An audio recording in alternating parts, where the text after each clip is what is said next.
via Sportsnet. Part of the NBC Sports Group.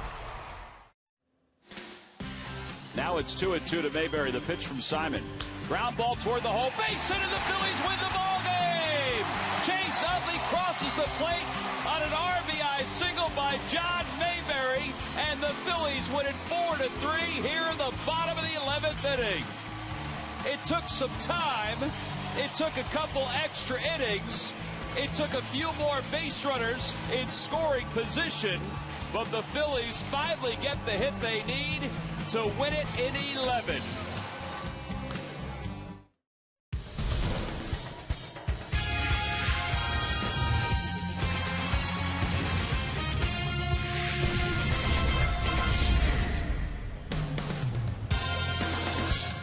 Here at Citizens Bank Park in 2012, they're looking to be the spoiler as the Washington Nationals come to town. The Phillies fans still looking to be loud and boisterous as they get ready for Game 1 of this three-game series against the Nats. And the Phillies have been playing with a little more life lately. Take a look at what they've done in walk-off style. They have won their last 4 extra inning games. Their last 56 games, they have 8 walk-off wins. Is that good? Well, look at what they did their first 69 games. Just 1 walk-off victory. Hi, everybody. I'm Tom McCarthy, along with Chris Wheeler. Yeah, things have been a little spicier around the ballpark lately. The Phils have played with a little more pizzazz, and tonight they'll go with Kyle Kendrick in Game 1 against the Nets. Yeah, he's really been good lately, Tom. Kyle Kendrick off and on throughout the year, had some good games, had some bad games, but right now he is a very, very good starting pitcher, especially his last 2 times out. Everybody remembers that game with the Braves when he struggled so much. He changed some things in that game. They didn't work, and now he's gone back to what's been effective for him, and that's to use his sinker and his changeup more, throw his cutter as a third pitch. This is a game in Miami against the Marlins when he started to turn it around. Rich Doobie with some good words to him there after he came out of the game because he was really effective in that. Now, last Sunday in Milwaukee with the rain starting to fall, he gave up a leadoff triple on a misplayed ball in left field and then a base running mistake there by Nyjer Morgan. He gets him, and that's really about as close as they're going to come to scoring the rest of the game. Use that backup sinker a little bit, use his slider there, and use his changeup very, very effectively to baffle the Milwaukee Brewers for 8 strong innings. And Kyle Kendrick in his last 2 starts has been outstanding. Look at the earned run average. He hasn't given up anything. He's averaging 7.2 innings pitched in those 2 starts. The opposition not hitting much off him. Walks, strikeouts, hits, all those things very, very good right now for Kyle Kendrick. So they'd like him to keep it up here tonight. Washington, a good fastball hitting team, so a good team to keep off speed. Be interesting to see how he reacts with Eric Kratz behind the plate. He has worked pretty well with Kratz, but don't forget the last 2 outings. Brian Schneider has been his catcher, but Brian was placed on the disabled list earlier today by the Phils. So it is Game 1 of this 3-game series. Nice weekend here at Citizens Bank Park. It's Kyle Kendrick at his 18th start of the year, and he'll be opposed by right-hander Edwin Jackson, who's making his 3rd start here in 2012 against the Phillies. Well, the Nationals are in first place, best record in baseball. Can the Phils walk off with some victories? Well, here's some of the shining moments from 2012 that have been so energizing for this ball club. The lineups at first pitch when we return. Phillies baseball is brought to you by Anheuser-Busch, smooth Busch beer and easy drinking Busch Light. By Toyota, every new Toyota purchase comes with Toyota Care. By Citizens Bank, we're for homes. Talk to us today about how we can help guide you to the loan that's right for you. By Xfinity, the official HD triple play provider of your Phillies. And by Independence Blue Cross. We're creating a more coordinated healthcare system that is built around you. Independence Blue Cross, changing the game.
Here to Philadelphia aren't as thick in numbers as the Phillies fans going down to D.C., but they are here to watch the first place Washington Nationals take on the reigning National League East champion, the Philadelphia Phillies. It's turned out to be a pretty nice night here at the ballpark. Let's take a look at the Nationals starting lineup. It's brought to you by Xfinity, your home for the most live sports. Leading it off at second base, Steve Lombardozzi. Bryce Harper, the center fielder, bats second.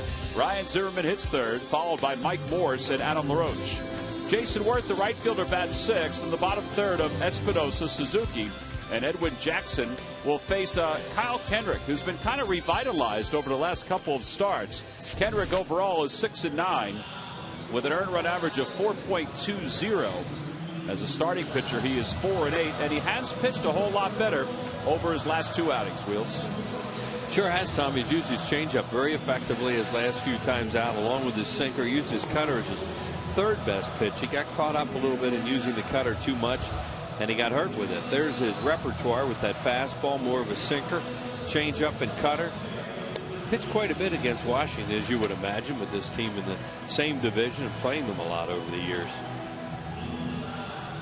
Well, he's facing a Washington team that is 77-47. Their lead in the National League East is 6.5 games over the Atlanta Braves. The Braves are in San Francisco for the weekend.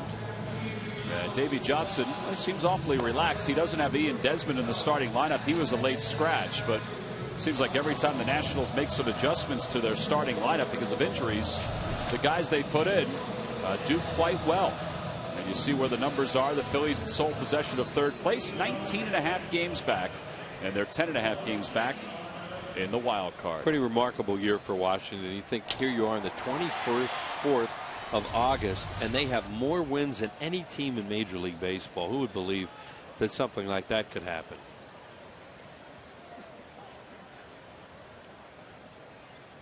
Steve Lombardozzi takes the first pitch outside, so we're underway, and the count is 1 ball and no strikes.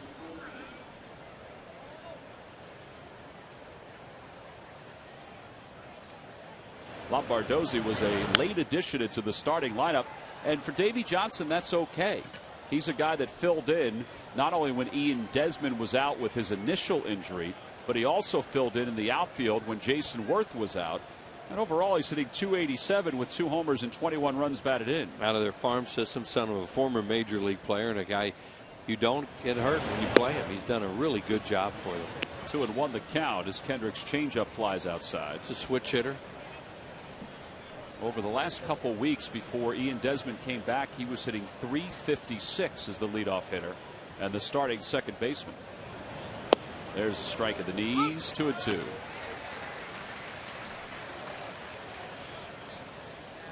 Kyle is currently in a 15-inning scoreless streak, which is tied for the 7th longest active streak in the majors.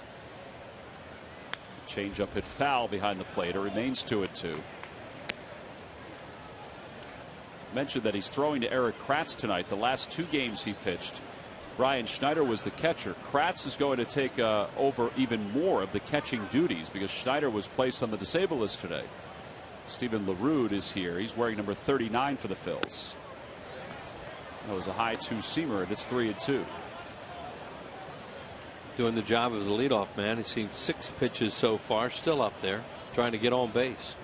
Bryce Harper's on deck. Jason Worth was originally going to lead off tonight. He has been leading off for them. Out of play near the Nationals dugout, and it remains 3-2.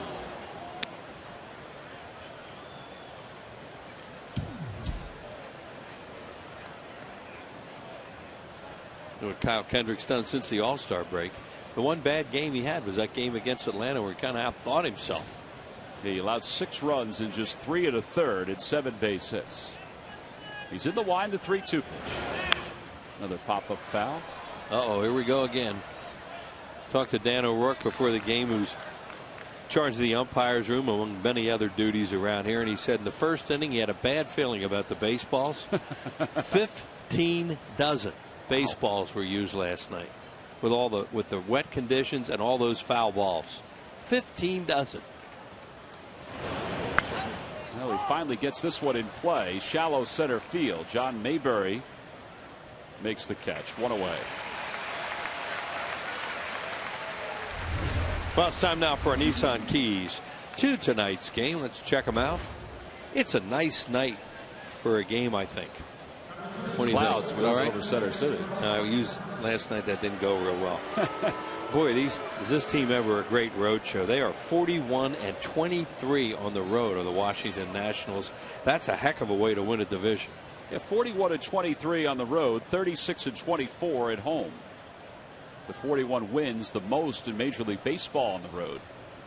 And here's Bryce Harper, who takes outside 1-0. One thing that really jumps out at you is the fact of their plus minus as far as the runs they score and the runs they give up.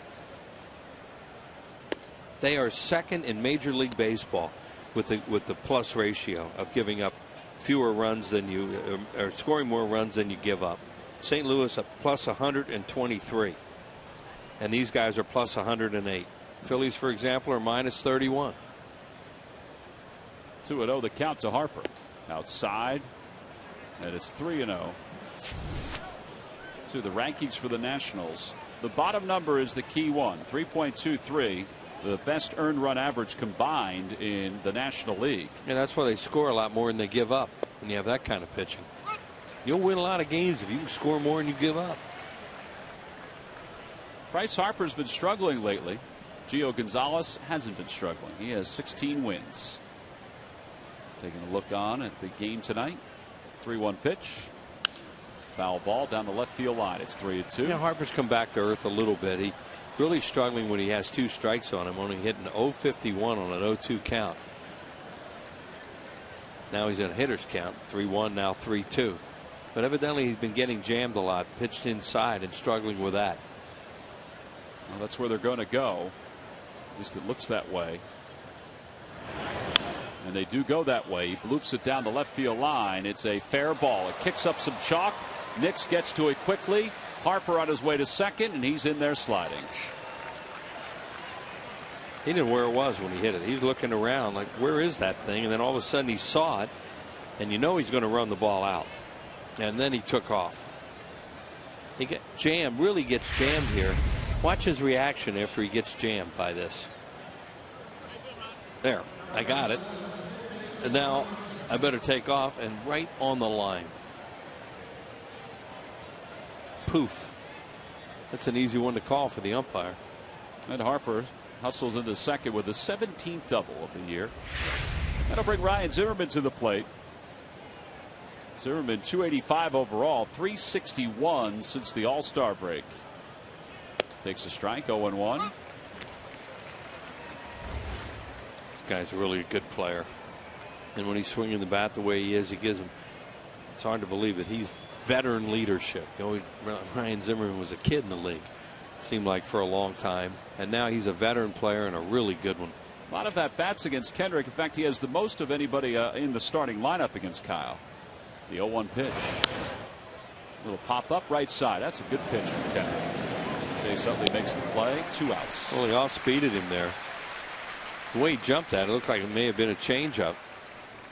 I thought the first inning against Ryan Braun of Milwaukee the last time was a huge at bat for Kyle Kendrick to establish the changeup in the fastball. During the 2012 season, Turkey Hill will contribute $100 for each Phillies victory and 5 cents for each carton of Phillies Grand Slam ice cream sold to support the Phillies youth baseball and softball programs. 2 outs. Mike Morse is the batter. Morse 286 with 12 home runs, 45 runs batted in. That was the other change to the previous lineup. Adam LaRoche was scheduled to bat cleanup with Morse batting 5th. Yeah, Morse missed a lot of games early in the year. You see his lifetime against the Phillies. He is mule strong, in a little bit of a funk right now. And when he is on, he can hit him as far as anybody. He's 2 for his last 20. The Phillies hope that continues through this weekend.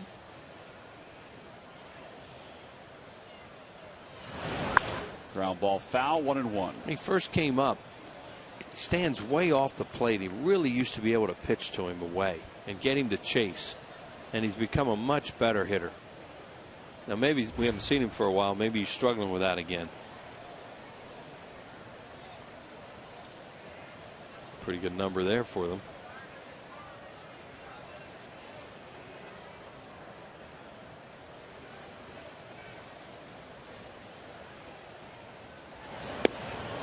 on the outside corner with a fastball, a sinker at 92, and it's 1 ball and 2 strikes.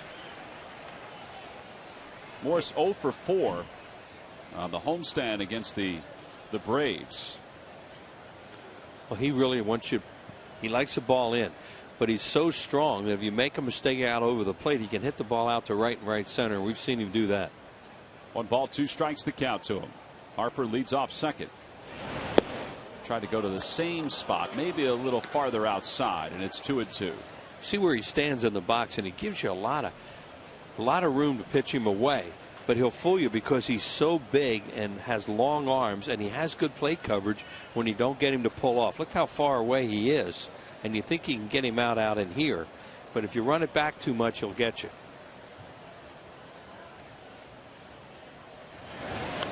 That ball hit the bat. Hit him. Well, they say going to hit him.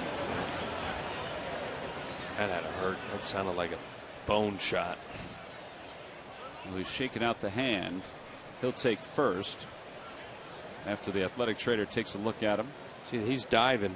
They're pitching him away so much, and he's diving into it, and he had no chance to get out of the way of that. And they're going to hold their breath right now. He didn't break his hand. See him start to dive, and now here it comes after him, right off the hand, flush. Oof. Nasty. You can hear it. It sounded almost like it hit the bat. And it obviously hits the bone. So they're checking him out. He's a big part of their team, too.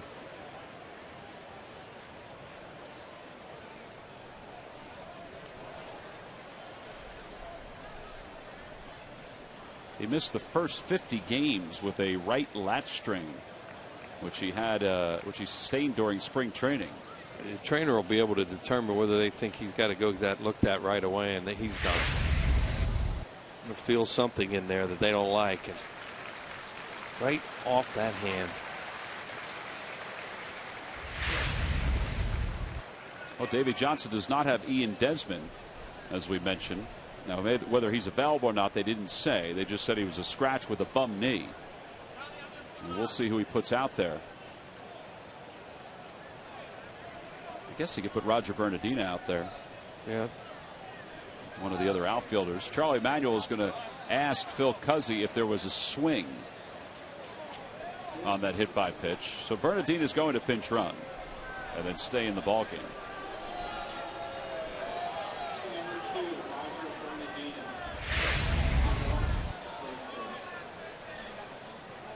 No, he didn't go. No, he didn't go. He never had a chance to go because that ball intercepted his swing right off his hand. Charlie's trying to coax Phil Cuzzy into asking for some help from Manny Gonzalez, the first base umpire. So Charlie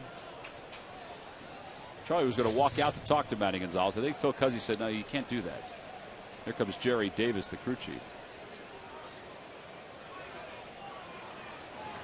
Well, he wants to know why he won't ask. That's basically what it come down to. Looked like Jerry Davis just said to him, if you want us to ask, we'll ask. So Lombardozzi's go to pinch run. We'll see how they adjust their outfield.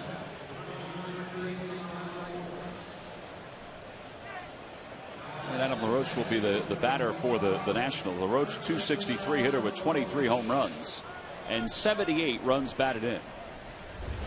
And anytime you get a hand injury like that, those are some long, anxious moments. So they get that X-ray and find out what happened. Because you know if he breaks his hand, it's a while.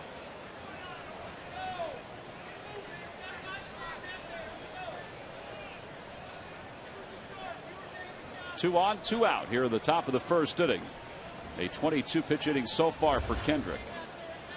Adam LaRoche could be the National League's comeback player of the year with 23 home runs and 78 runs batted in.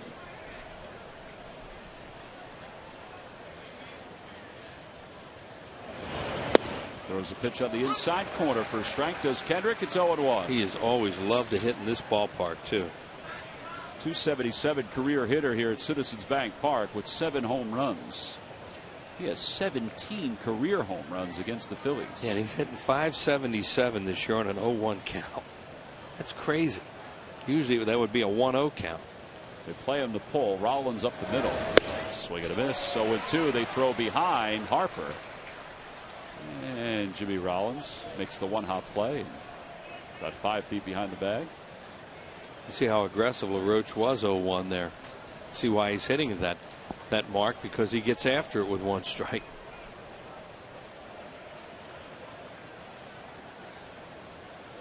They strike out a lot, and he strikes out more than anybody on their team. They strike out third most in the league. 0-2 the count.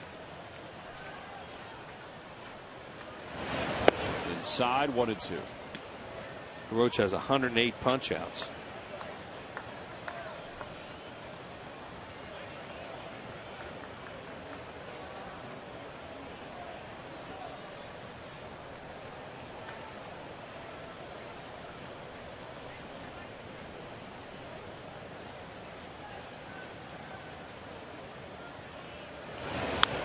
Fouls it back, so the inning stays alive. It remains 1-2. A lot of foul balls in this inning. 10 balls, 16 strikes, and a handful of foul balls to run the count up to 26 for Kendrick. Used a lot of guys in that bullpen last night, but they all pitched one inning. And they pitched very well. 5 scoreless innings for the Phillies bullpen. Hit towards second. Utley out in shallow right field, has plenty of time. So it turns out to be a 27 pitch inning for Kyle Kendrick, but he leaves 2. We go to the bottom of the first. It's the Nationals nothing, and the Phillies coming up.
We go to the bottom of the first inning. The Phillies will run this lineup out against the Nats. It's brought to you by Xfinity, your home for the most live sports. Leading it off at shortstop, Jimmy Rollins. Kevin Franz at the third baseman bats second. Chase Utley hits third, followed by Ryan Howard and Dominic Brown. John Mayberry is at center field. He'll bat sixth. Lance Nix hits seventh. Eric Kratz will bat eighth today. And batting ninth and pitching, of course, is Kyle Kendrick. And he'll face 28-year-old right-hander Edwin Jackson. 67 and 68 for his career, and 7-8 this year with the Nationals. Coming off a real good outing, even though he lost 2-0 to the Mets. He had 11 strikeouts in 7 innings in that game. Well, it's time now for our Coors Light Cold Hard Blast. And Jimmy Rollins hit a couple home runs against Edwin Jackson the last time they faced each other. Yeah, they hit 3 home runs off him. Jimmy hit 2, and Nate Schierholtz hit 1 also. There's Jimmy Rollins with 2 really long home runs. That's a big ballpark down there in Washington, and he smoked them to right field. Cold Hard Blast brought to you by Frost Brew Coors Light. It was really hot there that night. Jackson had run the bases and looked like he ran out of gas a little bit. First pitch tonight is outside. It's 1-0. Scouting report on him. He has a good fastball. He'll throw slider, changeup. And he has never beaten the Phillies, and well, in the regular season. I guess we have to put it that way, because he won a big playoff game against them last year in St. Louis. He pitched well for the Cardinals after they acquired him midway through the season last year. That fan made a nice catch on that pop foul. He won game number 4, which sent it back here for that epic 1-0 game number 5. That was the game where Roy Oswalt seemed to be cruising along and then threw a very odd pitch to Matt Holliday, and that kind of ruined the inning. Rollins lines it to center field, so he's aboard to start the bottom of the first. Look at that outfield they present right now. Those 3 guys can fly. All 3 of them can really run and throw. So that's one of the better defensive outfields you're going to see all year than one the Nationals have right now. With Harper is in center, Bernardino left, and of course Jason Worth is an outstanding right fielder.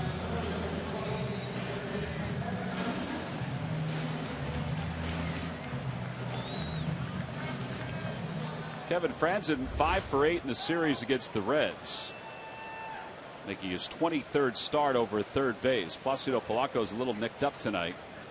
That's the reason why they did not alternate tonight. One of the reasons. The other reason is, quite honestly, Franzen's just playing really well. The Lucky McDonald's Phillies home run jackpot contestant is Marie Bliss of Philadelphia. Phillies hit a home run at tonight's ball game. Then Marie will win $200.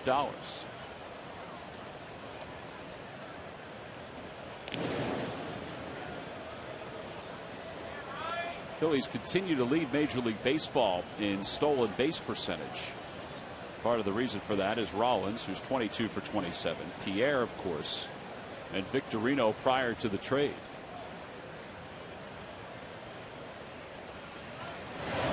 Franzen showed bunt. That's to skip over the pitch, and it's 2-0.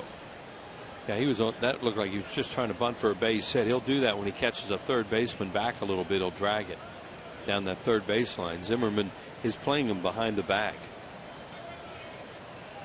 So the middle infielder set up to turn 2. Wide open hole on the right side. Charlie likes him in the 2-hole because he can shoot a ball through that. Has shown that already. They can play hit and run with him and do different things, because even as a right-handed hitter, he can hit the ball the other way. Ideally, you want a left-handed hitter in the 2-hole so they pull the ball in the hole, because most right-handed hitters do not work the ball the other way very well.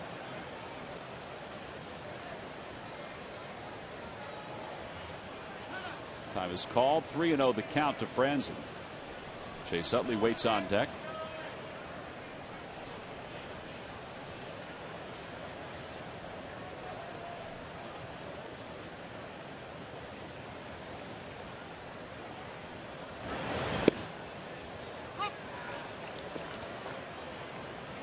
National starting staff is the top staff in baseball, 3.23 earned run average. Then the Dodgers at 3.37, and then the Reds at 3.44.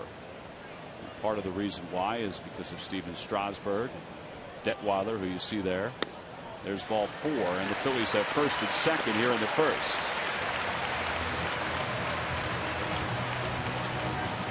Gio Gonzalez, who is a bona fide Cy Young Award candidate. He's been one of the best pickups of the year for anybody.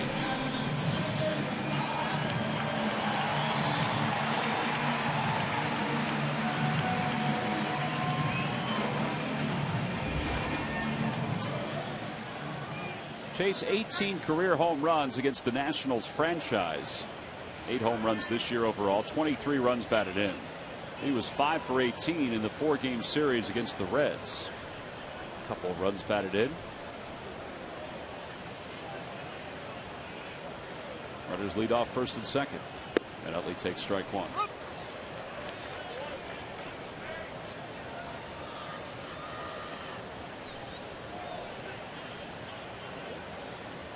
How about this turnaround? The Phillies 353 with 23 RBIs with runners in scoring position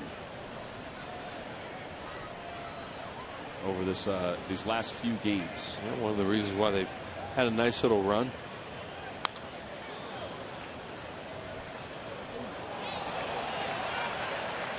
There's a very nice play off that carom, and a very nice gesture.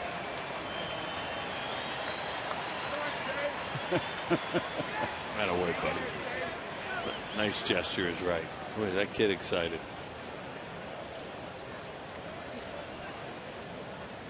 Look at that guy, didn't even spill a drop. It's very, very, very good multitasking there. 0-2 the count to Utley. And he hits that one toward the right side, a foul ball.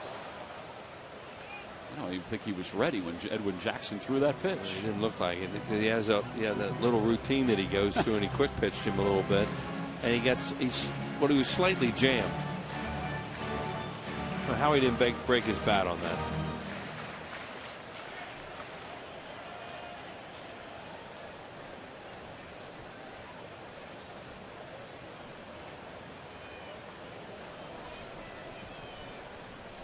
No balls, 2 strikes the count.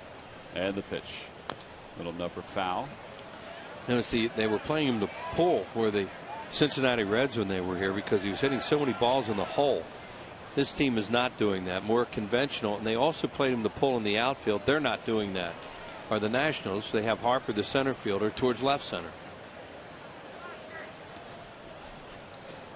Giving him all this out in here as opposed to the Reds were playing him over in that area with their center fielder Stubbs.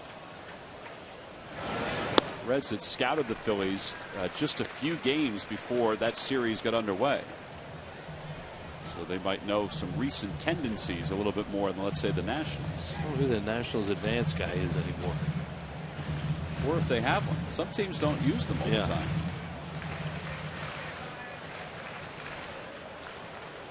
Wade Taylor was their advanced man for a number of years.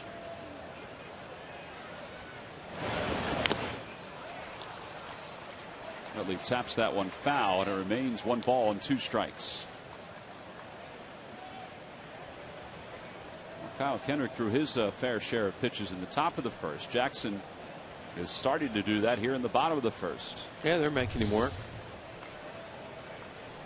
Danny's going to go rub up some more baseballs, huh? Charlie seemed to like that last night with Cueto, even though the Phillies didn't get a whole lot against Cueto.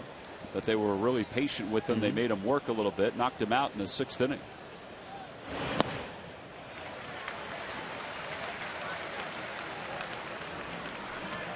Yeah, he looked very uncomfortable last night, whether it was something physical, whether the wet field was bothering him. He wasn't himself. Well, they're already on top 2-0 over the Cardinals out in Cincinnati in the bottom of the first. Here it's scoreless in the bottom of the first. The Phillies have 2 runners on with nobody out.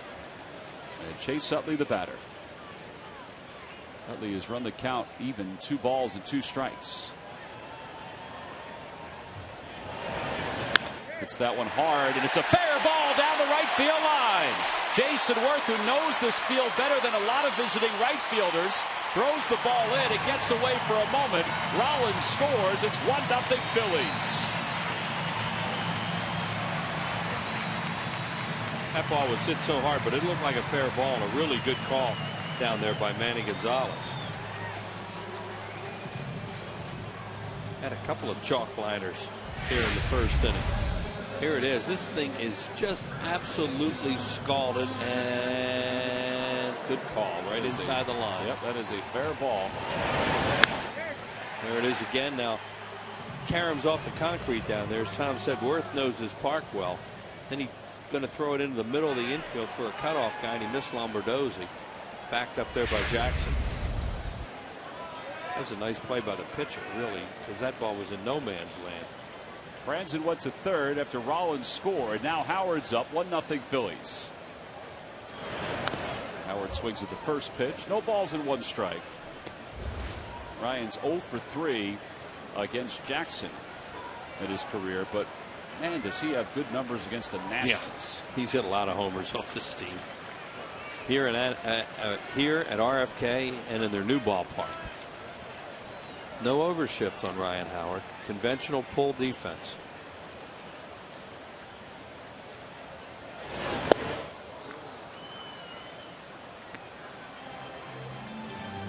Ryan in the series against the Reds, a home run and 3 RBIs. He was 4 for 14.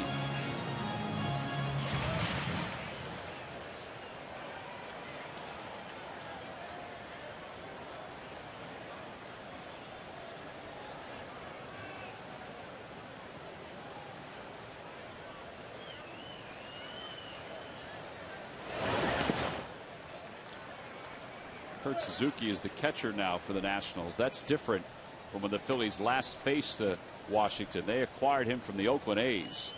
The A's, even with all their success this year, they got rid of Gio Gonzalez in the offseason, Trevor Cahill in the offseason, and they got rid of their #1 catcher.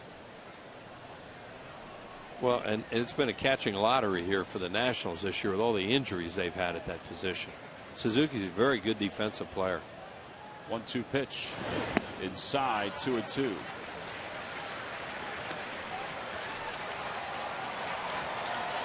Kendrick threw 27 pitches in the top of the first. Jackson's about to throw the 21st pitch in the bottom of the first. Well, you get a ground ball now, even a double play, you get another run, have a 2-0 lead. Just trying to prevent the strikeout.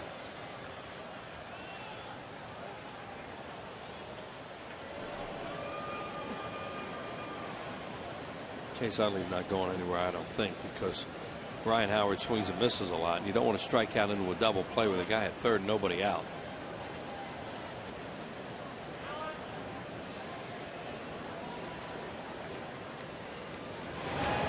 Swing and a miss, one away. First strikeout for Jackson. That was a slider. He throws that right behind his fastball, which he throws 57% of the time. Yeah, he's a fastball slider guy, and he's a changeup, curveball are his third pitches.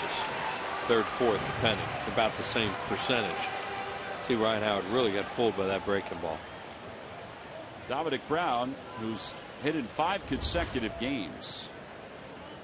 He had a good series against the Reds. You see home run, 3 RBIs, 3 doubles. He was 6 for 17 against Cincinnati.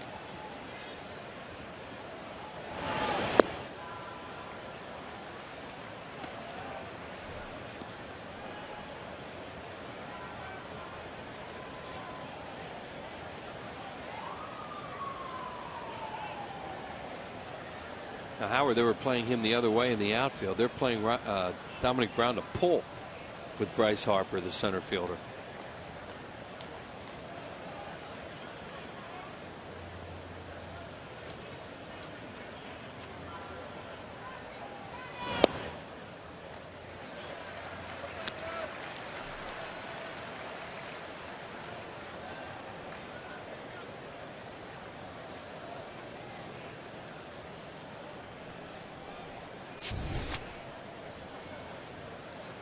Using the whole field.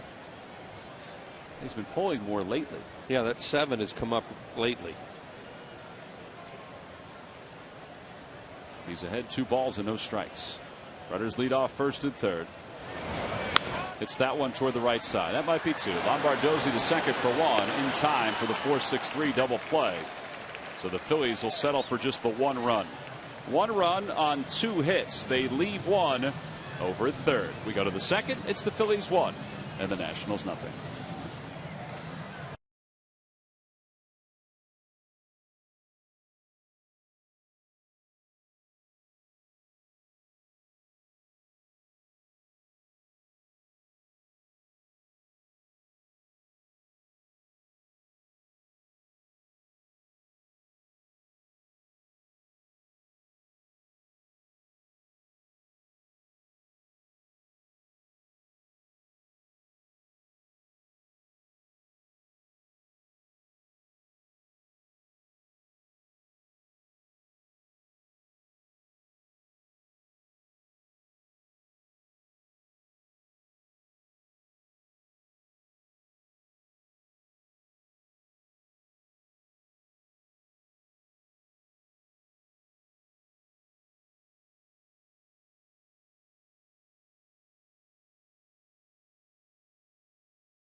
low pricing and see every remaining Phillies out-of-market game live online and on your favorite devices in HD quality. Visit Phillies.com to order and get more details.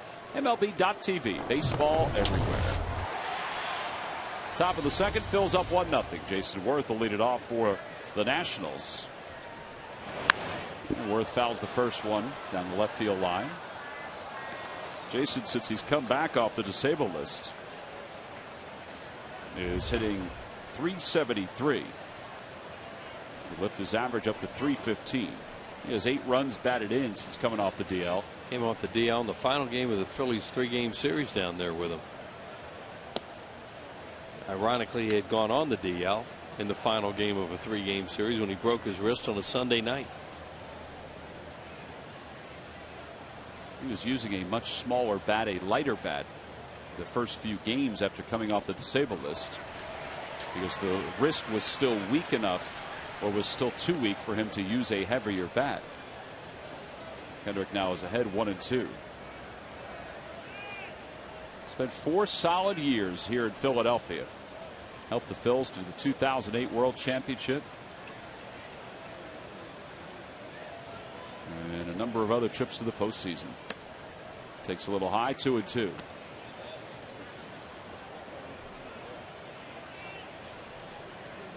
He was good for the Phillies, and the Phillies and the lineup that he was in were certainly good for him.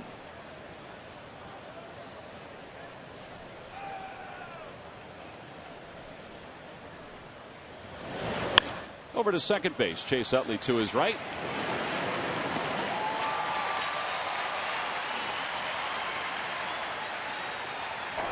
Tonight on Sports Scrapple on the Comcast Network, from high school to the pros, it's an all-football menu as we look back at some great football specials, including honoring the great Reggie White. Sports Scrapple, combining all the tasty parts of Philadelphia's rich sports history. Tonight and every Friday night at 10 on the Comcast Network. Check your local listings for TCN. One out, Danny Espinosa, the batter. Espinosa, 1 for 12 in the series against the Braves. Was listed as the second baseman coming in, but then the late scratch of Ian Desmond moved him back over to shortstop, where they were very pleased with the way he played in Desmond's absence. You know, he's a natural shortstop. Used to talk about it all the time when you see him play second base. Boy, that guy's playing with a shortstop's arm at second. Down the right field line. That'll hook foul. And it's 0-2. On the Toyota Major League scoreboard, an update from New York, where the Astros are shutting out the Mets 2-0. Astros still looking for their first victory under their new manager. Mentioned the strikeouts on this team. He leads their club with 143. LaRoche is second. They are third in the league in strikeouts. That's a lot of strikeouts. Yeah, it is. 143 strikeouts. 143 strikeouts. Guy has a lot of talent, a lot of power, but the strikeouts, yeah, that is certainly a negative. But he's a very athletic middle infielder and a guy that can definitely get better. And he's a switch hitter to strike out that much.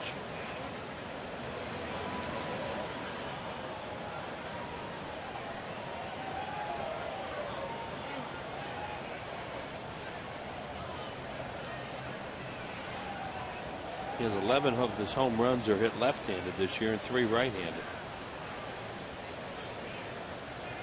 To the count to Danny Espinosa.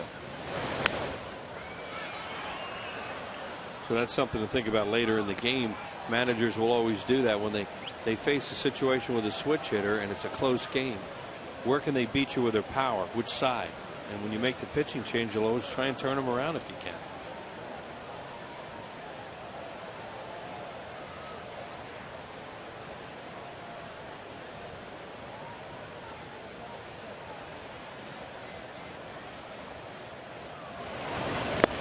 Foul tip into the glove of Eric Kratz. First strikeout for Kyle Kendrick. Yeah, there are 2 outs here in the second.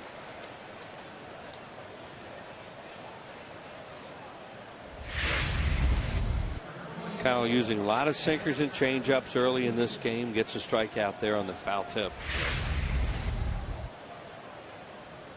Here's Kurt Suzuki. Suzuki batting 8th. He's hitting just 191 with no home runs and 5 RBIs since they acquired him from the Oakland A's. Takes a strike. It's 0-1. Got off to a decent start offensively in San Francisco for the Nationals, and then as you saw on your screen there, going into a funk and gone 2 for 16. Nationals traded a minor league catcher, David Freitas, to the A's for Suzuki. They have a real good catcher who's on the DL in Wilson Ramos. That pitch just missed, and Kyle looks in. Looks like a pretty good spot. And they've had all kinds of injuries with their catchers this year. And Suzuki got hit on the hand the other night with a foul tip, and they were going, oh no, not another one. 1 ball, 1 strike to count. Ground ball to shortstop.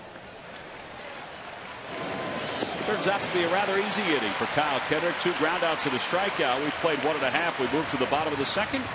Phil's enjoying a 1-0 lead.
Games in England when the United States women's soccer team up 1-0 against Japan, and Carly Lloyd made it 2-0. She scored 2 goals for the United States. We talked to Carly earlier before she departed for England.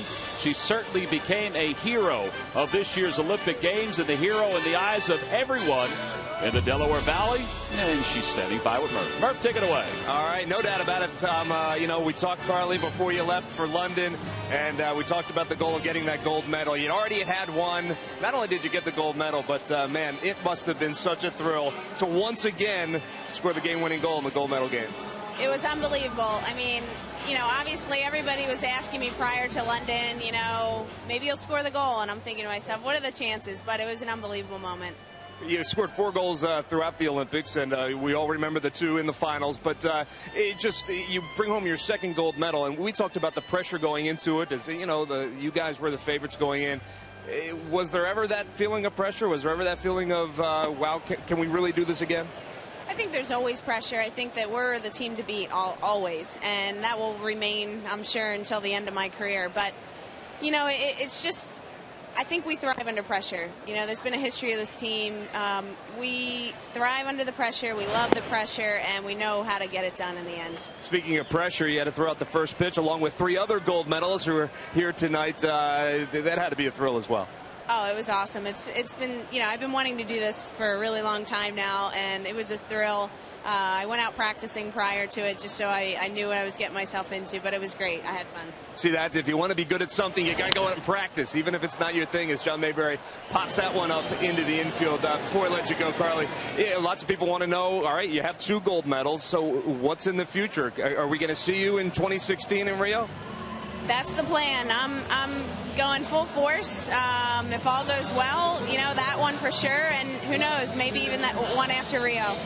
Maybe even 8 years. That's terrific. Well, Carly, she becomes the first woman in history, in Olympic history, to score both game-winning goals in gold medal games in consecutive Olympics. So congratulations. You certainly made this region proud, and I know you had a great time doing it. Yeah, thank you. Appreciate it. All right, Carly Lloyd, guys back upstairs. All right, Murph, thank you very much as Lance Nix steps up for the Phils. Nix was 1 for 5 in the series against the Reds. That women's gold medal soccer game was exhilarating, and the semifinal game was the one that had so much tension in it, a win over Canada. And then, of course, Carly Lloyd, she made everybody breathe a little easier with her 2 goals. And what a nice touch, too, that it's somebody from this area to be a the big hero. Phillies fan. Yeah. Sure, because as you said, Murph talked to her before she went over to England, and you could tell she was a big fan. That ball's a bullet right through the middle off the bat of Lance Nix. That had to be a kick for her tonight to be out there throwing out that first ball, she said. So Nix is aboard with 1 out. Eric Kratz is coming up. Oh, here is the first pitches from tonight. Heather Mitz, who I think everybody knows from the Philadelphia area. Jordan Burroughs is number 74. 74 kilograms was his weight. He won the gold medal at 163 pounds. And Susan Francia, who won for rowing. She's a alum from the University of Pennsylvania. Well, she fits in very well around here. Yeah, Jordan Burroughs, you see, grew up in Sicklerville, and he went to the University of Nebraska. So congratulations to all those folks as they get a chance to really soak it in. Eric Kratz stands in with a runner at first. Swing and a miss, 0-1. Eric Kratz is going to get a chance to play just about every day as the Phillies catcher, now that Brian Schneider's been placed on the disabled list. Now that'll be until Carlos Ruiz comes back. Carlos is scheduled to start to do some running early next week. He's been hitting a little bit, which is good. That ball gets away from Suzuki. It's 0-2. Phillies called up Stephen LaRude from Double-A Reading. He is in the park, sitting on the Phillies bench.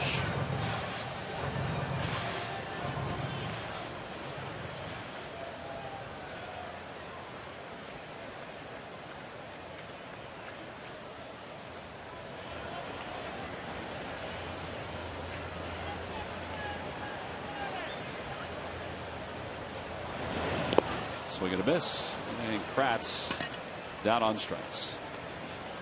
He kept throwing him sliders. Yeah, that's the second strikeout for Edwin Jackson.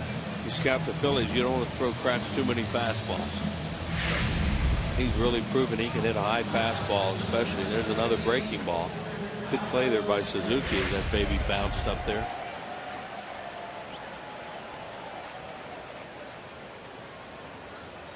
Kyle Kendrick has 2 hits in 24 at bats so far this year.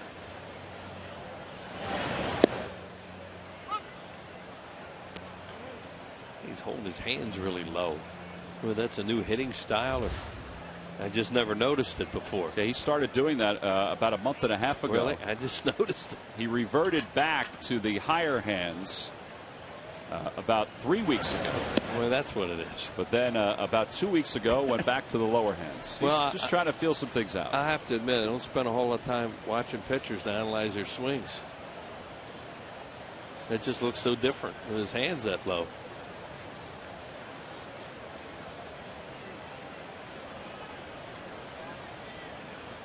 As he said when he originally changed it to lower hands a couple weeks afterward, he said, yeah, it hasn't really worked out well yet.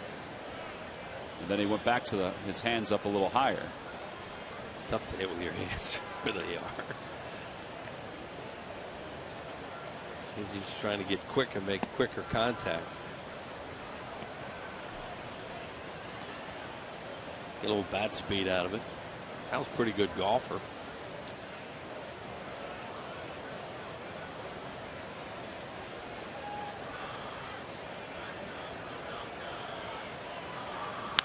It's that one foul. Got some bat speed out of that. Those pitchers don't pull the ball. And that was a fastball.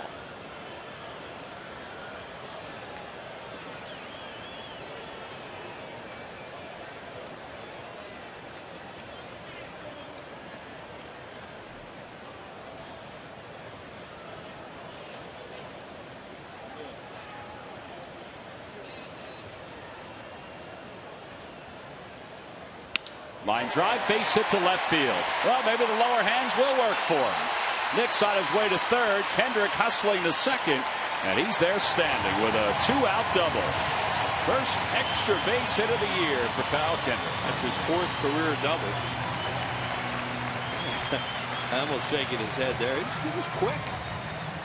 It looked like it was more of an off-speed pitch. When he hit a fastball, he pulled it before that. Yeah, it's a breaking ball. What do you think Jackson figured? He's right on my fastball. I better throw a breaking ball to him because that really sped his bat up. Last double August of 2010. There's a lot of laughing going on the bench, but they'll take it, particularly if Rollins can come through with a hit here. Harper's really deep at center field. Worth is shortened up in right. And the pitch to Rollins, who singled his first time up. It's 1-0. See the alignment. Yeah, they'd be very careful, even though there's 2 outs, trying to score Kendrick from second. If the ball is hit hard at somebody, they don't want to run him into contact.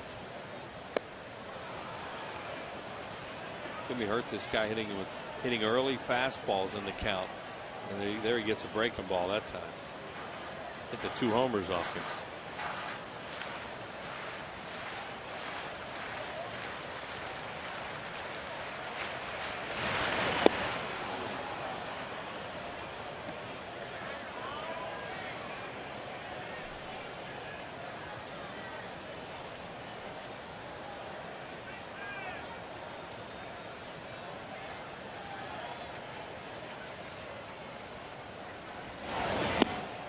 Two balls, 2 strikes the count. He came in with back-to-back fastballs. Rollins scored the lone run in the last inning. So he's already have 4 hits now in the first 2 innings of the game.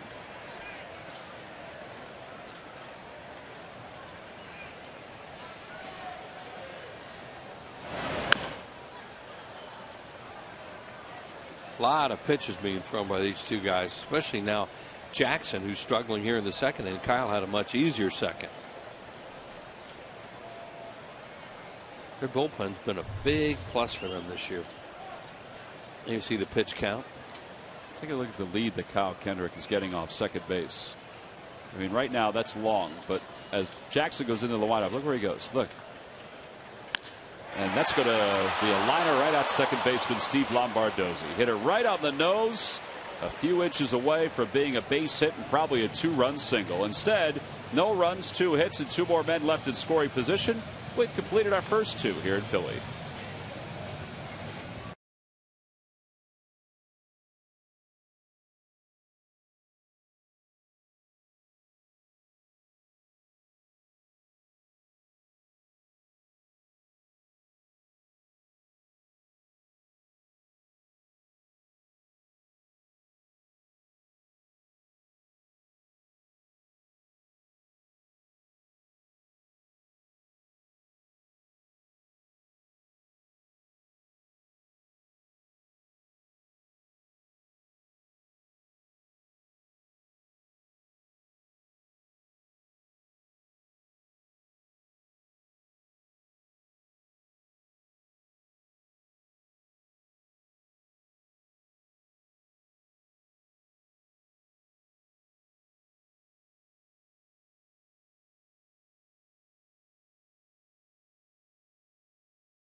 Log on to Phillies.com. Go to the fan section for all the information, and please submit your answer on the subject line. Wills, the question is, name the only 2 MLB franchises never to play in a World Series.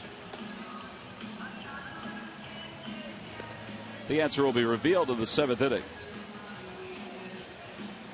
Kyle Kendrick so far through the first 2 innings has allowed 1 hit and 2 base runners. He also walked a batter. That would hit also, a batter, I should say. That would also mean when you say franchise, would be, say, the Expos and the Nationals, or the Texas Rangers and the Washington Senators, or something like that. That would be correct. Something in that sense, yes. Or the Boston, Milwaukee, Atlanta Braves, or correct. That kind of thing. Right.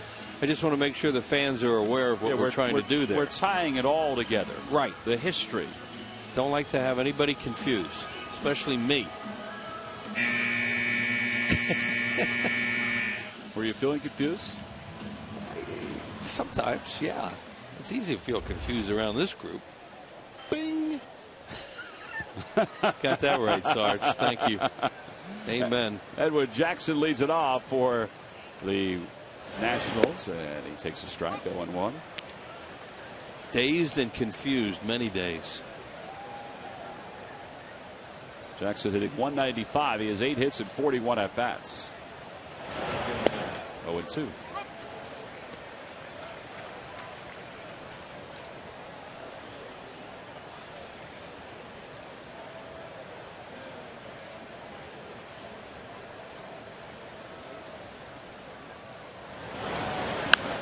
Over to the right side. Utley makes a diving attempt, and it slipped right past his glove.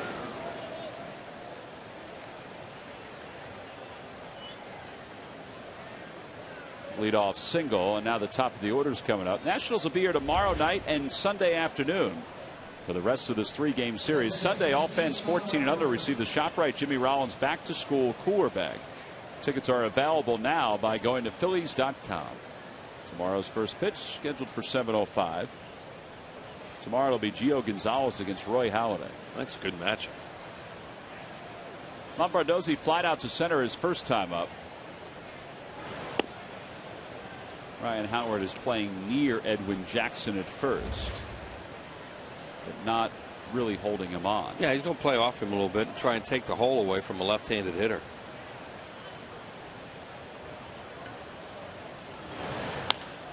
To right field, Dominic Brown comes running in and makes the grab. They say that he was in the middle of his exchange. Yeah, he was. That's a good call.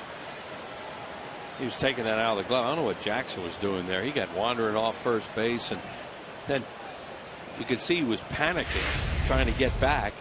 Dominic Brown sees him off the bag and thinks about, yeah, that's good. That was on the exchange. Thinks about, he's got a chance to get him. There's Jackson. Whoa.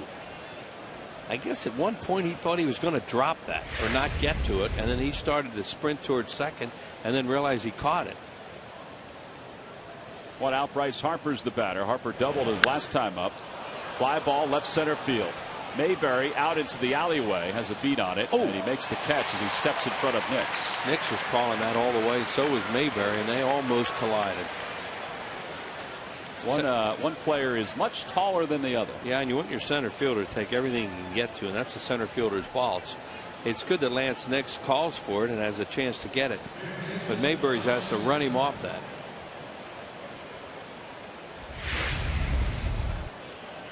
And here they come together, and Mayberry flashes in front as Tom says he's taller, so he just catches it. With 2 outs, Ryan Zimmerman stands in. They pitched Zimmerman away his last time up. He was calling it, and so was Nix the whole time. And Nix did peel off at the end, thankfully.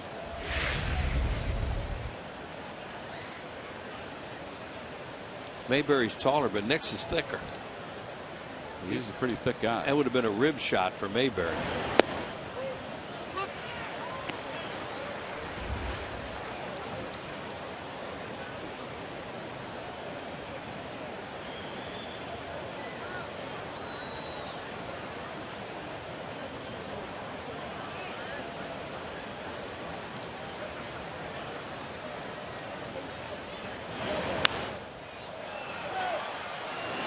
Franzen and Kratz will give that a look, but it's going to be out of play a few rows back. And it's 1 ball and 2 strikes to Ryan Zimmerman.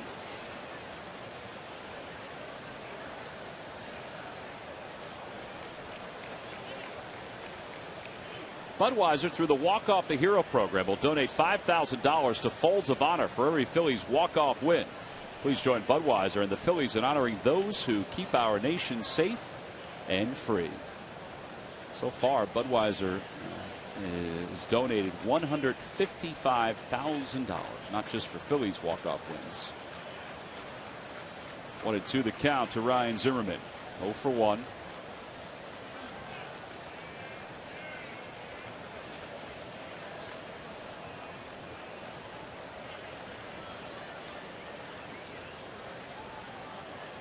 And the pitch from Kendrick.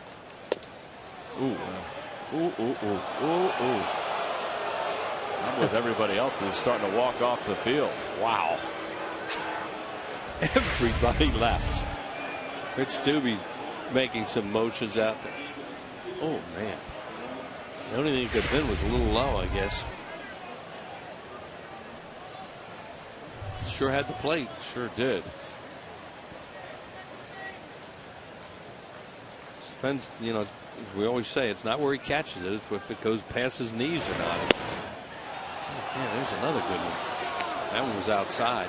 Because he's really getting it from the Phillies bench. He can have a little bit of a short fuse sometimes, too. This is great to watch this. That's a strike. Yeah, I thought so. You know, when he catches it, if he catches just that little bit low, you figure it probably went past the knees if it was a sinker. Ball's hit to shortstop. Rollins will have to go to first because Jackson was running. Just a couple extra pitches for Kyle Kendrick. No runs, 1 hit, and 1 man left. Kendrick just said something to Phil Cuzzy, asking where the pitch was. We go to the bottom of the 3rd. Kevin Franzen will lead it off when we come back.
Ford with 16 vehicles that get 30+ MPG. Go further. Visit your Quality Plus sports store today.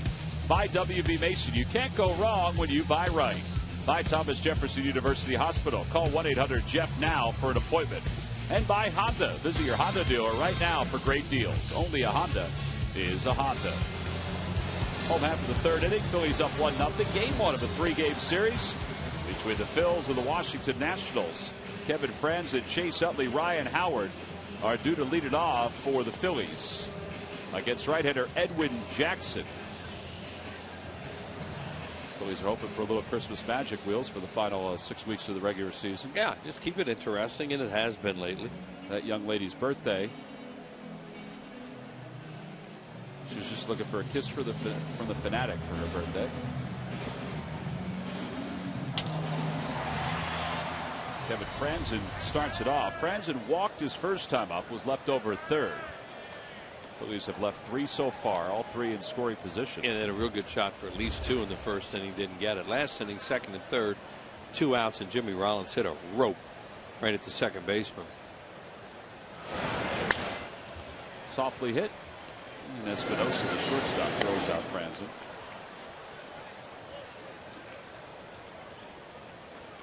Chase Utley will step to the plate. Well, next week the New York Mets will finish off this homestand against the Phillies. 3-game set. Tuesday 7:05, Wednesday 7:05, Thursday is the Citizens Bank Business Person Special. Following the game, it's a Model Sporting Goods. Kids run the bases. As always, head to Phillies.com for all the information you'll need about the Phils and everything going on here at the ballpark. Chase was credited with an RBI single his first time up.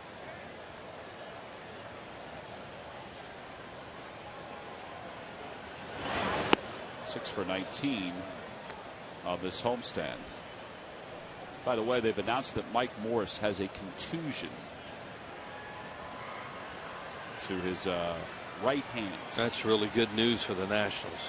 That looked like it very easily could have been a broken hand. Davey Johnson had to take a deep breath on that one. Broken hand, that's a month, 6 weeks for the most part, and then it's weak coming back. You're talking almost, if he had broken that hand, you're talking about going into postseason and not being 100%. A lot of the articles this week about the Nationals, because they've had, little injuries, the hand injury to Suzuki, the knee problem for Ian Desmond. All of the players talked about how some of the backups have filled in so well, whether it be for Jason Worth, whether it be for Ian Desmond, whether it be behind the plate. Yep, has to be that way if you're going to have a good year. And they'll be facing the same situation the last 3 starts, and then conceivably the postseason when Steven Strasburg is shut down. Sure.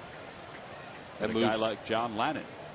Right, and that moves Gio Gonzalez into their #1 pitcher slot.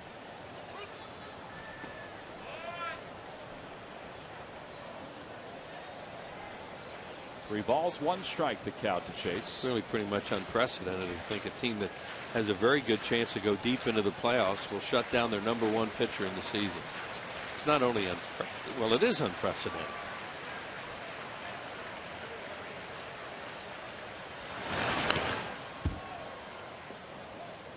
But I think what everybody has to do is just let them do what they feel is best and move on.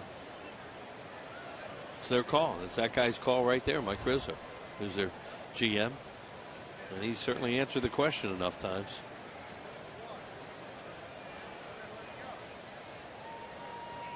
And as he has said a number of times, it is his call. His call. 3-2 the count to Chase Utley. Ground ball right side. Ball hit the lip and stayed down. LaRoche, though, fielded it well. Chase is the second out. Mike Rizzo certainly has been very opinionated since taking over as the general manager of the Nationals. He's done a good job, though, with a lot of these younger players. He's done a good job with his farm system, because a lot of the players that have helped this team, whether it be Lombardozzi, Espinosa, Bernardina, Tyler Moore, or Bryce Harper, or Strasburg, or Zimmerman, you name it, they're coming through the farm system. They certainly have had enough top picks in recent years. Ryan Howard struck out his first time up. He's 0 for 1. He's a 3rd-generation baseball guy. He's from Chicago originally. And spent a lot of time in scouting, as so many baseball people do. 1 ball, 1 strike the count to Howard. Excuse me.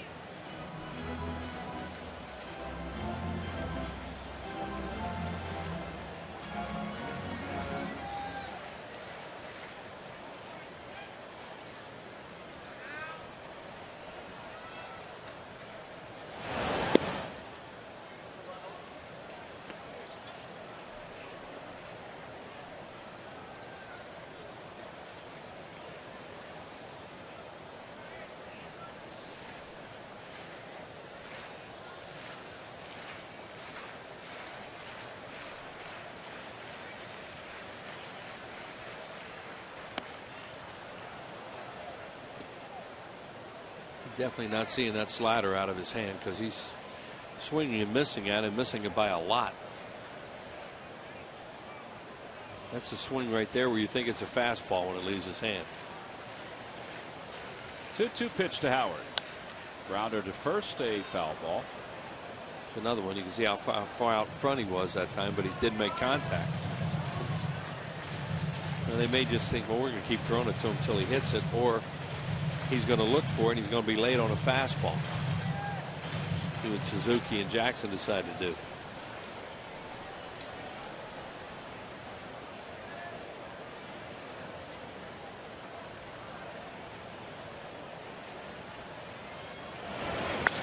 A liner to left center field. Harper on the run, out toward the alleyway. It's off the base of the wall.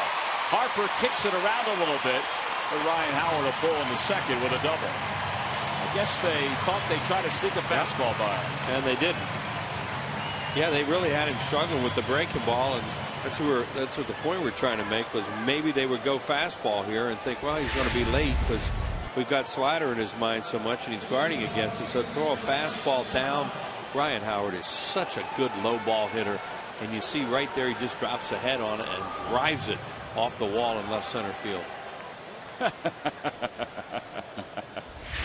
That's a great shot. A celebration. Here's Dominic Brown. He grounded into a double play his first time up. It's hard to score Ryan Howard from second.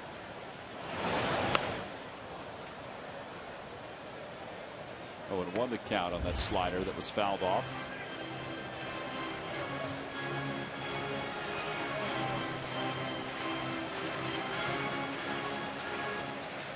Dominic has been playing more right field than left field recently. Charlie had said last week he'd like to get him more time in left field. But as things are, he's been using Juan Pierre a lot. And he thinks Pierre is better suited to play left field than anywhere else. And when he uses Lance Nix, he feels the same way. That he feels like he's better suited to play left field than right field.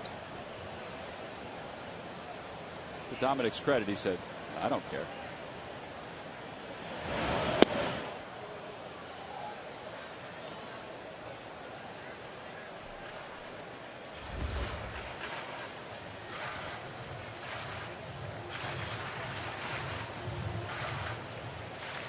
Numbers from left field, they include those 3 outfield assists, including the one the other night against the Reds. Here's the 1-2 pitch in the dirt. 2 balls and 2 strikes.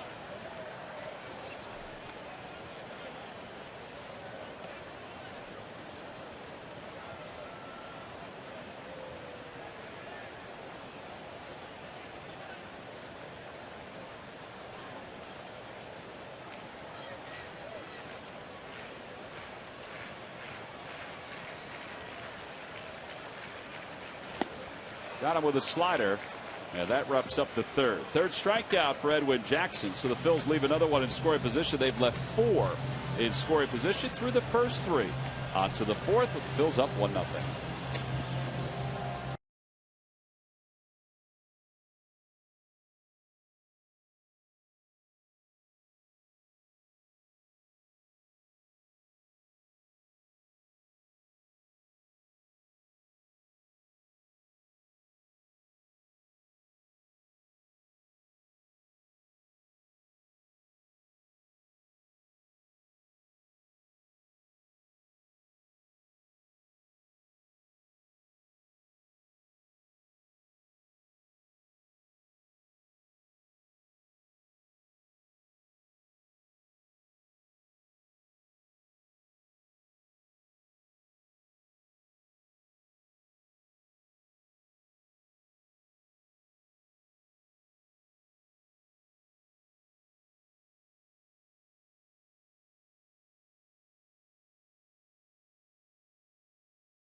You'll love, like Avery Easy Peel labels for professional looking mailings.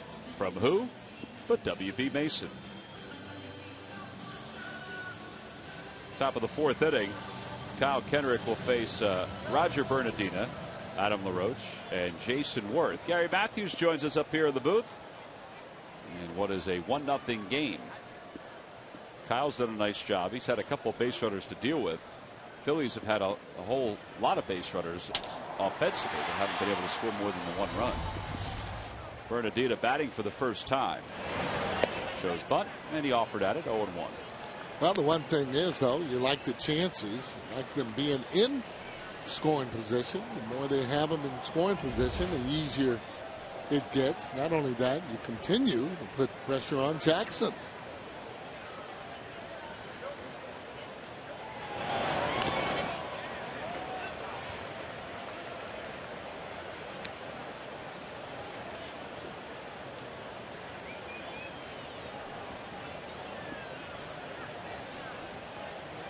Oh, and 2 the count.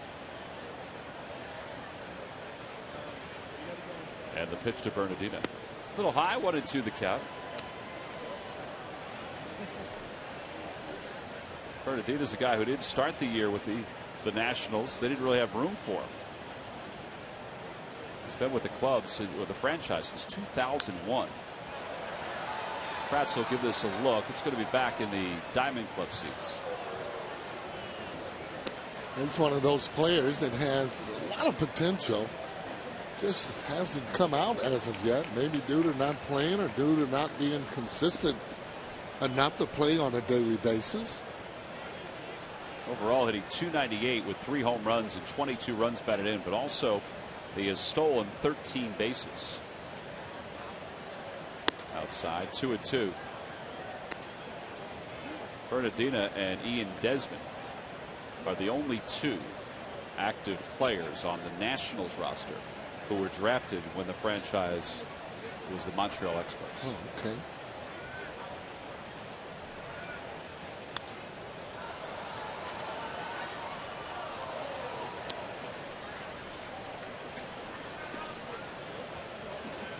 Pretty big size, though, for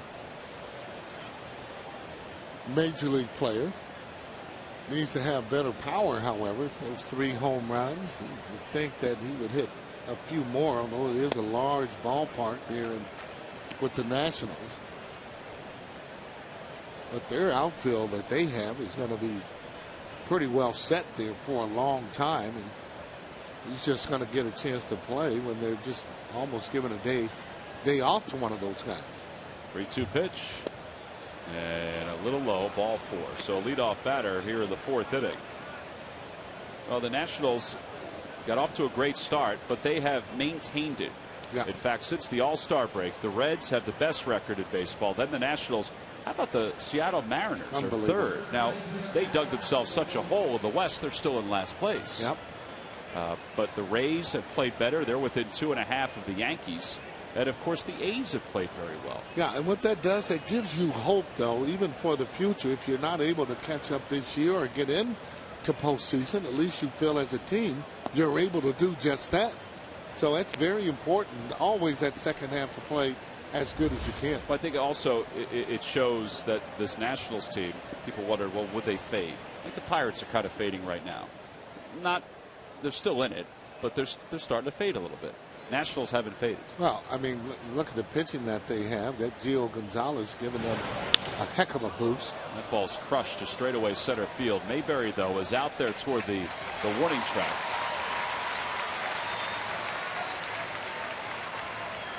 And just off the end of the bat. Pretty good pitch there for Kyle Kendrick. That's what you like, having those hitters hit that ball off the end of the bat. Therefore, less damage. A few starts ago, he wasn't having guys hit it off the end of the bat. No, he said he was having a tough time throwing a strike like he was at Jimmy Rollins' bowling tournament. Well, he has one out here at the top of the 4th. And Phil Cuzzy will get a baseball from Kyle Kendrick. Take a look at the baseball. That young man said it was worth the drive. Well, Kyle looking at Jason because he asked him to have the baseball looked at. You never can tell. I mean, sometimes you face your your ex-teammates, they like to put a little foreign substance on the ball every now and then. Dickie Knowles did that a couple times. I screamed out at him, told him, throw one straight, please. Has Dickie ever acknowledged that he used a foreign substance that you're accusing him of using? Yeah, because the next ball went out of the ballpark. That's right. They'll talk about that when you see him. Just go up and ask him about that sometime. I'm going to make a note of it. Good pickoff attempts. Awfully close.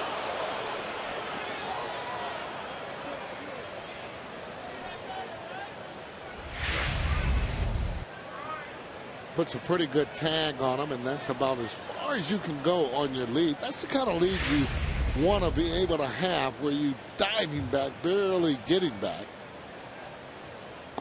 The change up from Kendrick. Would won the count to Jason Worth. Well, he strikes out right now. It's going to get loud in this ballpark.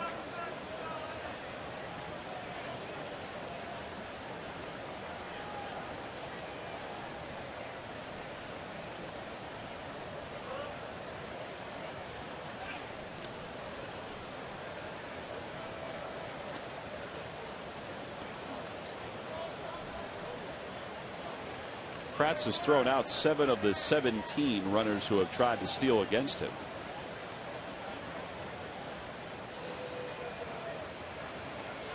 Bernardina broke, then stopped. It's another changeup, 0-2.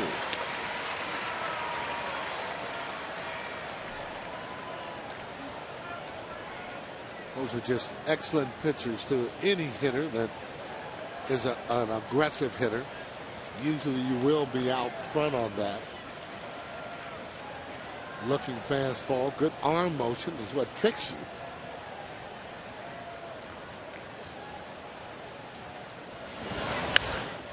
Fly ball down the right field line.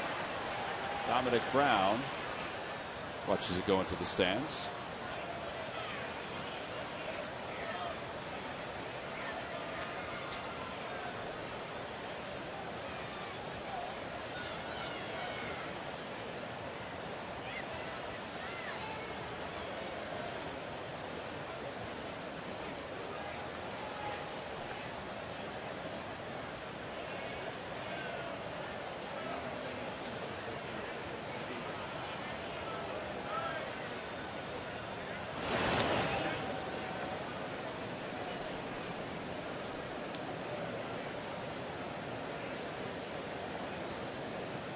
Want to keep them close.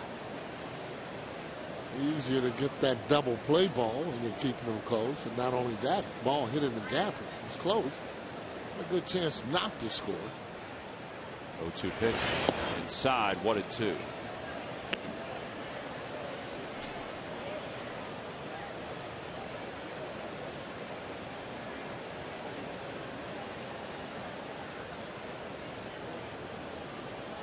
Worth grounded out sharply to Utley his first time up. Phillies would take that right here.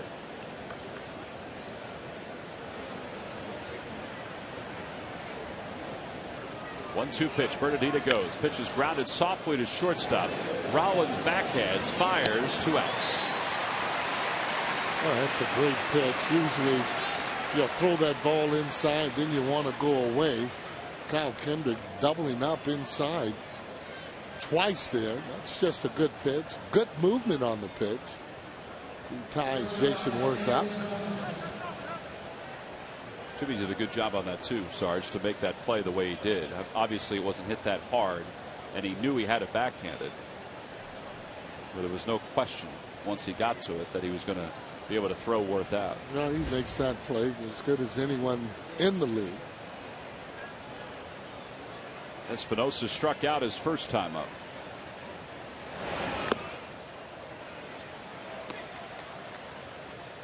Kyle so far pitching with a lot of confidence tonight.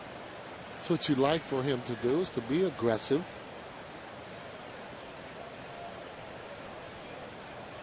Starting to like that changeup more and more. He's starting to perfect that pitch.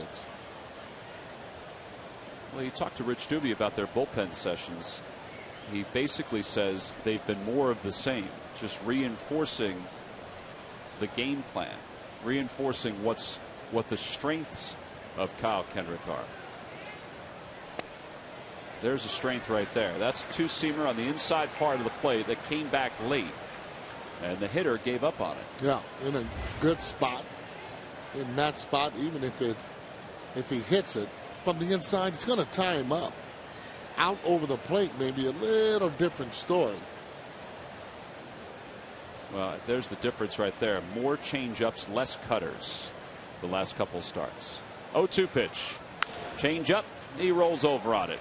Utley takes the short hop, and Kendrick leaves one in scoring position. No runs, no hits, one man left. 19 consecutive scoreless innings for Kyle Kendrick. Now the Phils looking for some offense when we return.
Chevy dealer. Visit ChevyDealer.com. By Citizens Bank, we're for homes. Talk to us today about how we can help guide you to the loan that's right for you. And by Mazda, we believe if it's not worth driving, it's not worth building. Last of the fourth, 1-0 Phillies on top. They scored the run in the first on an RBI single by Chase Utley. Now as we go to the bottom of the fourth, John Mayberry, Lance Nix, Eric Kratz are due up. 6, 7, and 8 against Edwin Jackson, former 6th round draft pick in 2001 by the Los Angeles Dodgers. 28 years old, but he's been around. Diamondbacks, Rays, White Sox, Dodgers, Nationals. It's a lot of teams for a kid his age.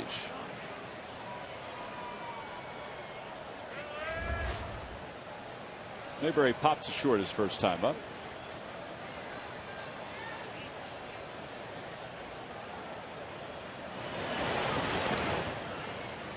One good thing, however, though, it's good to have teams to go to. Junior went through the same thing and going with a lot of different clubs. They finally told him, you're running out of teams to go to. But there always, some teams see something a little different in you than others, and this is what's so good about it.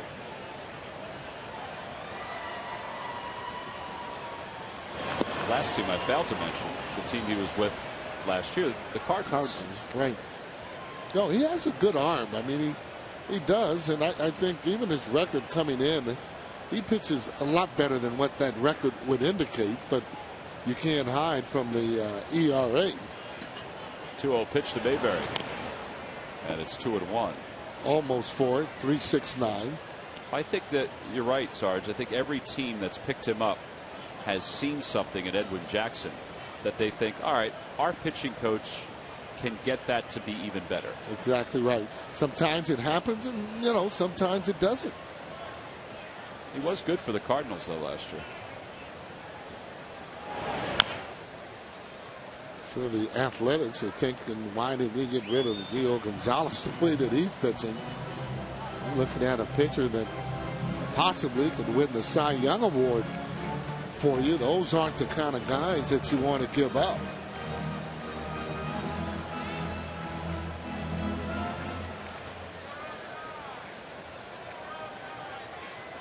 I think the only saving grace for the Athletics is that they did receive a couple pretty good players in return that have helped out. Mayberry fought that one off. He bloops it to center. That's going to drop. And the Phils have the leadoff batter aboard for the second time in this game.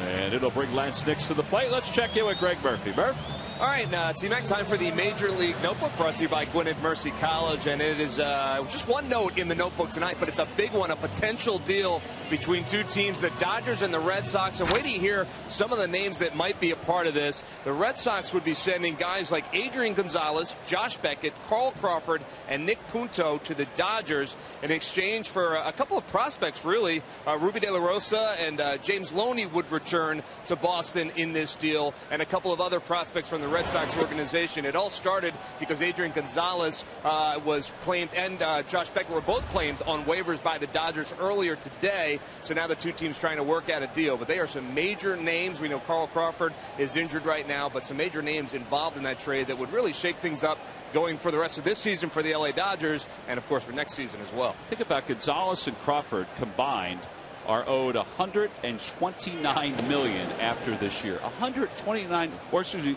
$229 million after this year. Well, I got to just say, there in L.A., Murph, money is no object, and they're trying to win now and bring those fans back. That would be good for L.A., though. I'm beginning to think you're right, Sarge. I mean, they spent $2 billion for the franchise itself, and now their payroll is going to be astronomical if they could pull off a deal like this. We already saw them, obviously, claim guys like Shane Victorino off of waivers and well. But, hey, they want to win right now. They want to show their fans they're serious about winning with this new ownership. So we'll keep our eyes on it. Well, they're also about to put together a lucrative television contract, which they think will defer some of the, their salary issues. And Adrian Gonzalez said no comment today when he was asked about the reported pickup off waivers. The Dodgers have 72 hours to put together a deal with the Red Sox, and the Red Sox could then pull those players back if they choose to. Well, I got to tell you, Josh Beckett, though, is the key. He's one of those either 10-5 guys where he has a no trade. So he's the one that could really nix the deal if he wanted to. Ball 4 to Nix. First and second with nobody out for the Phillies. Well, I've always felt, however, if a team did not want you, hey, it would be best to go to a different situation. And I know Adrian Gonzalez playing in that Dodger ballpark, you can bet he's going to hit, and he'll hit good. Back to familiar surroundings there with the pitchers in the league. And Beckett, he's a power pitcher, and they'll like that atmosphere, and then what a boost, though, it would give the Los Angeles Dodgers. That's a heck of a changeover from the start of this year till now with the roster for the Dodgers. And Sam, I don't know a whole lot about the Ruby De La Rosa, but apparently, yeah, he is a big-time arm and a big-time prospect. So, the Red Sox obviously looking towards the future with that. All right, Murph, we appreciate that. Got a lot of folks who are looking to get on television next to you there. Yeah, they are. Yeah. Hi, guys. First pitch to Kratz is swung on and missed. It's 0-1. That would be a whopper of a deal. Well, it's the kind of deal, really, that can put you over the top there with those players coming in. Hey, let's face it, you get yourself a guy that can play first base. They weren't happy with Loney there. Haven't been for years. 1 ball, 1 strike the count to Eric Kratz, who struck out his first time up. And Josh Beckett, if he's healthy, he's as good as anybody in the game. I mean, that would be the only other question, whether or not he would be able to pitch enough and be healthy for the season. Yeah, that is a big if.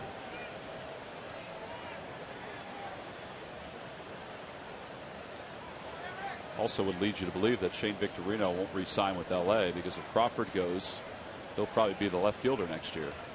1-1 pitch to Kratz. Strike at the knees. Oof. Kratz is probably thinking, now it's a strike? And it's 1-2. Yeah, a lot probably would have to do with his performance. But you're right, though. I mean, with Crawford coming back, and let's face it, he's been hurt the last year or so. with the elbow. Tommy John surgery this week. So, I mean, there's no guarantee he's going to be ready to go right away, but obviously he would be an asset. Well, Kratz just can't figure out the slider tonight against Edwin Jackson. Yeah, one of the toughest pitches to hit for a right-handed batter, and he had it in such a great spot. The one that Mayberry hit, actually getting jammed on that one. That ball was up. Anytime it's down, tough pitch to hit on that slider. Take a look at it as the ball breaks away from him and down even. Kratz there a little bit angry with himself. Bunting situation, however, now with Kyle Kendrick coming up. Kendrick doubled his first time up. He squares. And he bunts it to the right of the plate. Suzuki's play is to first, and the sacrifice is successful. 2-4 in the putout.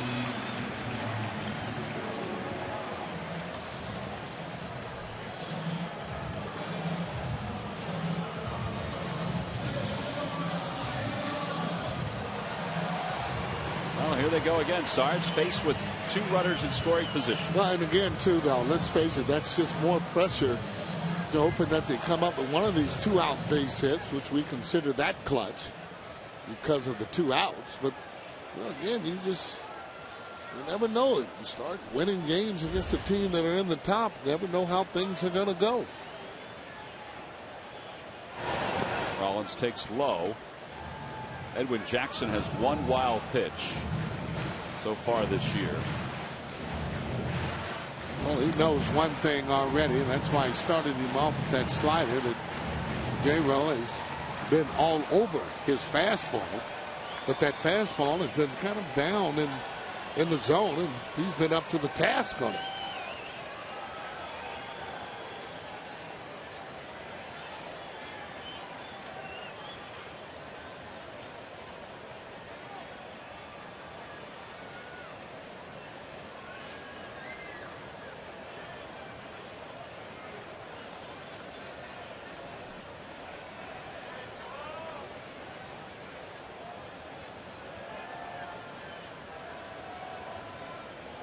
Rollins 1 for 2. The 1-0 pitch. May have gotten the hand of Suzuki again.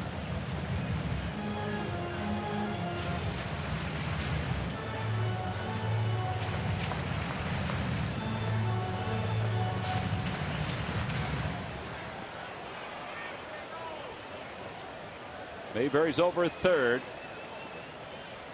And Nix is at second. Well, he's trying to break through. They've left 4 on base. All 4 in scoring position.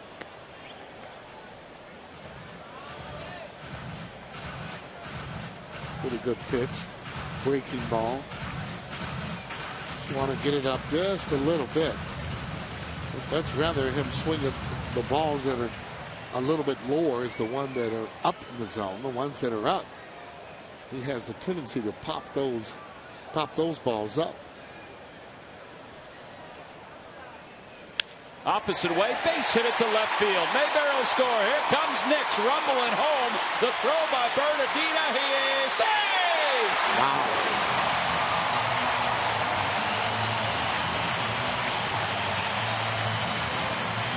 Well, that's clutch hitting right there. And that ball down in the zone as Jimmy Rollins serves that ball into left field. Juan Samuel, third base coach, very aggressive.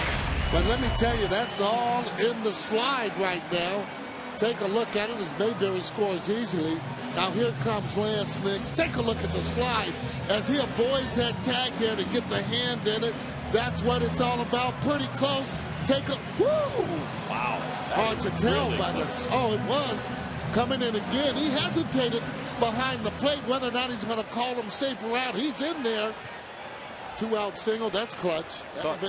I thought Franzen directing traffic behind John Mayberry was telling Nix to go down toward the bottom of the plate to go away from the catcher. Yeah, and there are times too, the runner coming in, he can see exactly what that the hitter is talking about, or I should say the next hitter, and they're the ones that actually tell you to get down, the one that's in that batting circle. Ball gets away from Suzuki for a moment. 1-1 the count. Rollins, who went to second on the throw, is in scoring position. Look at him on the right side, Sarge. Look at Franzen. He's in the on-deck circle. Now he's going to step up, and now he starts waving. Look at Utley, too. They're both waving. Telling them to get down. And get down toward the backside. Yeah, only one way to go, though, with the catcher there on the inside. And Jackson was thinking that he was out. 1-1 strike the count to Franzen.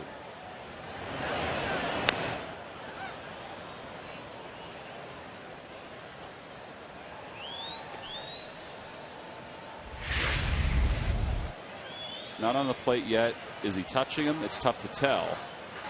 Wow, he might be on the edge of the plate even there. Right there, he's got him, but he's on the plate. That's how close it is. Phil Cuzzy waited, too. He thought about it for a second. Wayberry knew right away. He called him safe. Swing and a miss, and Franzen's tagged out for the final out. But the Phils finally cash in. They get a 2-run single from Jimmy Rollins that brought home John Mayberry and Lance Nix. Rollins 2 for 3 tonight, and the Phillies lead it 3-0.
Fantasy Camp. It'll take place from the 16th of January till the 20th of next year in Clearwater, Florida. For accommodations and information, call 610-520-3400.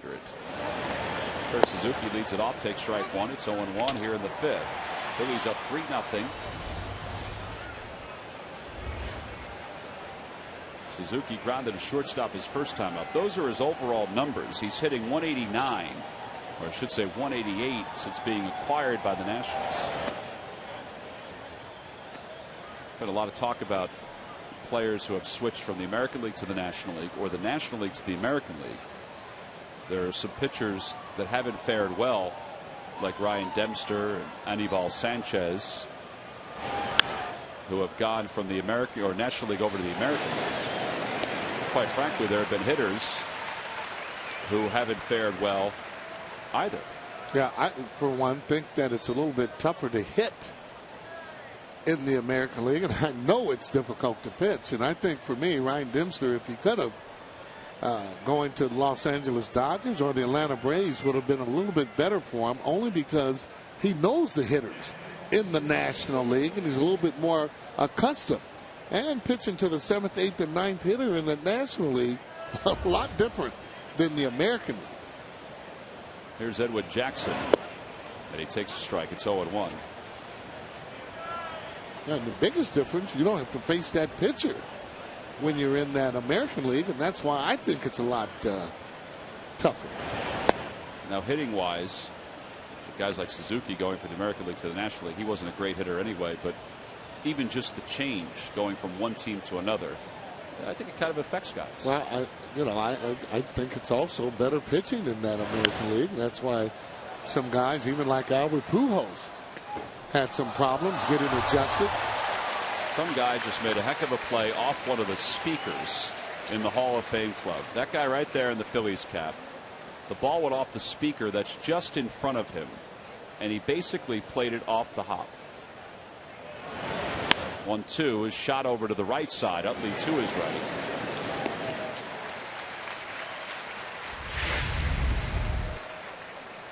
All right, let's see. Oh, there it comes. Twice he hit wow. it. Look at the guy in the bottom waiting for it to fall. Well, we might be seeing that particular catch again, huh? Could be. Back to the top of the order. Lombardosi's 0 for 2. He's flied out to center and he's flied out to right.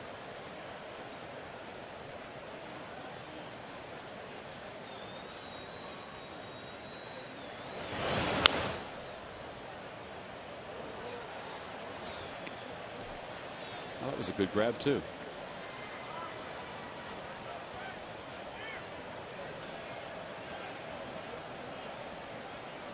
He had an obstacle to deal with, so we'll give it to him. We'll give him the nod as far as the catch of the night goes so far.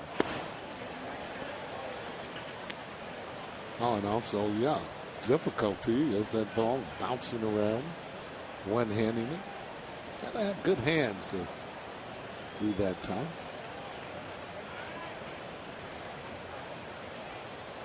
No luck at all. Another chopper to Utley. So Chase will assist on all 3 outs here in the 5th inning. How about the work of Kyle Kendrick tonight? That's 6 in a row. 5 straight ground ball outs, 4 straight to Chase Utley. Middle of the 5th, Phillies up 3-0 with Chase due to lead it off.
After the Nationals Phils matchup, plus Ray Dittinger is live in studio breaking her down. The Eagles and the Browns and highlights of the Union's match against Real Salt Lake. Get all the news Philly fans need to know on Sports Night, presented by Toyota. Tonight after Phillies postgame live only on Comcast Sportsnet. And more on the passing of Steve Van Buren, who passed away yesterday. Home half of the 5th inning. Phillies shutting out the Nationals, and now Chase Utley, Ryan Howard, Dominic Brown, 3, 4, and 5 for the Phillies against Edwin Jackson.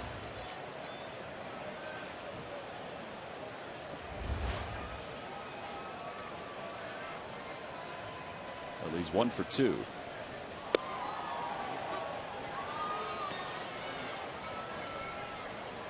Thought that pitch might have been a little high. Yep. Nice shutdown inning, too, though, by Kyle Kendrick. See if she can go on and add on a little bit more.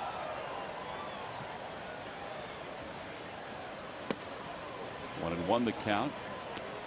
With so many games out, these become more pride for the fighting fields, just to let the Nationals know that, you know, they're still around and going to be around. Just don't want someone to come in your own yard and beat you up because they're in first place.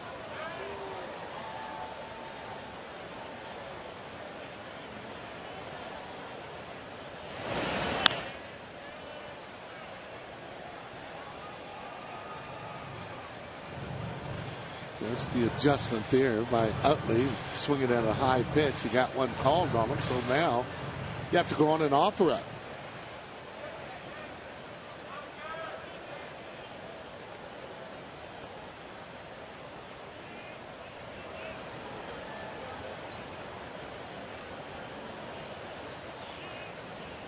Here comes the 1-2 to Chase. Fouls that one over toward the on-deck circle. Yeah, this nuisance role that the Phillies are in when they're facing teams like the Braves and the Nationals and even the Reds for that 4-game series. It's not one that they want to get comfortable with, but it's certainly one that they'll take seriously for the final few weeks of the season. As Utley goes down swinging on a slider. 6 strikeouts now for Edwin Jackson. Well, I mean, it can be, yeah, a spoiler's role, but the fact is, you know, they've been such a good team. There's just been teams that are taking advantage of them. Pretty good change up there. See how that ball just goes down and goes away from Utley, and that's set up all on those fastballs and hard sliders. Changed his eye level from up high to down. Ryan Howard doubled his last time up, struck out in the first.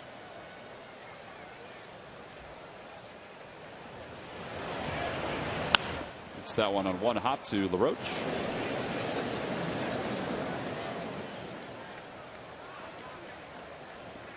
2 outs. Dominic Brown will get a chance to bat against Edwin Jackson. Friday, September 7th, it's Cabrini College Knit Hat Night here at the ballpark, or I should say Cabrini College Night here at the ballpark. Knit hats free to fans 15 and over.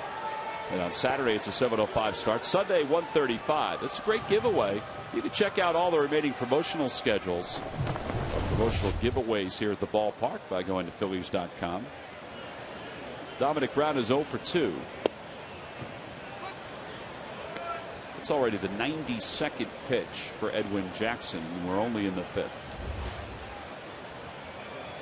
Been pitching Brown pretty tough tonight.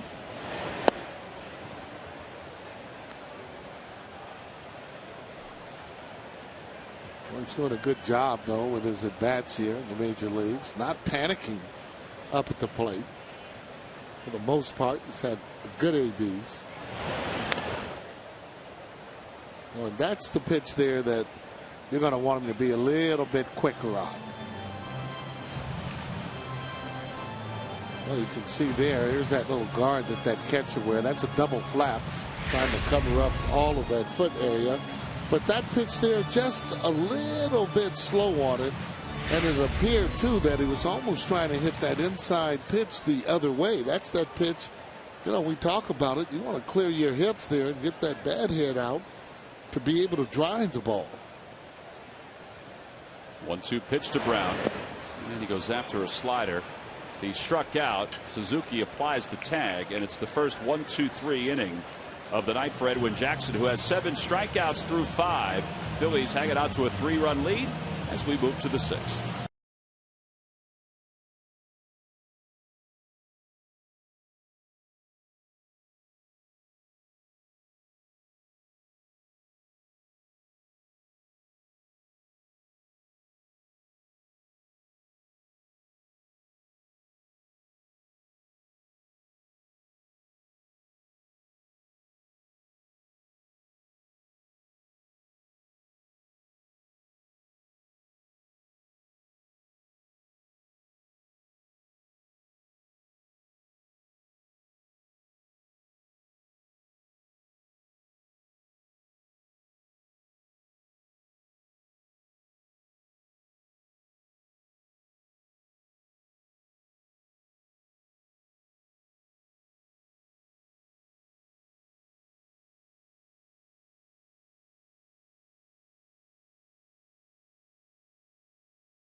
everything he can to show he deserves to be in the majors. Kevin Franzen has battled for the last 6 seasons to stay at the major league level. Now with his 3rd team in the last 3 years, he has stepped in and stepped up. The 30-year-old has been consistent at the plate, and he has thrown his body all over the field. His current stay has been successful and bruising, and it's brought to you by Independence Blue Cross. Changing the game. Well, Kevin Franzen looked like he needed a cold compress, maybe some aspirin after that game the other night. Yeah. He needed a few Band-Aids, and he certainly needed to wash his uniform. Diving all over the place, but it shows that you've done something. You can come out with a dirty uniform. Maybe you could do less with the blood and so on, but he had one heck of a ball game. He's had a heck of a run since being brought up from the minor leagues. Here's Bryce Harper, 1 for 2. Throw him a changeup, not a bad idea. 0-1 the count. Well, you can tell by the average there, only 249 now, that pitchers have been making the adjustment against Mr. Harper here. Sarge, does it surprise you that the numbers show the adjustment has been to the inside of the strike zone? Not outside, the inside. That's where he's having trouble. And I was thinking the same thing, too, and I went down earlier and had talked with them. Not only, though, on the inside, he's having problems with that breaking ball that's breaking away from him as he just rips this ball into right field. Yeah, see, that was out over the plate. Would you agree? Out over the plate and down, yeah. So he has 2 doubles tonight. He has 18 on the year.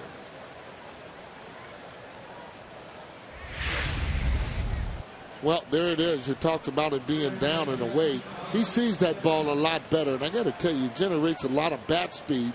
No chance for anyone to get the ball. Look how fast it gets out to the ball. Ryan Zimmerman tonight is 0 for 2. He's popped out. He's grounded out.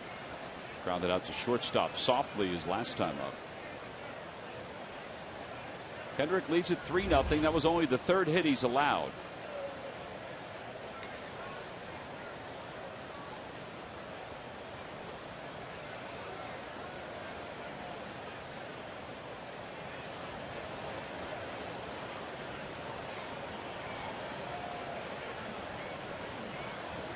No, whatever he's calling, Kyle just doesn't want to throw that particular pitch, so they will talk about it.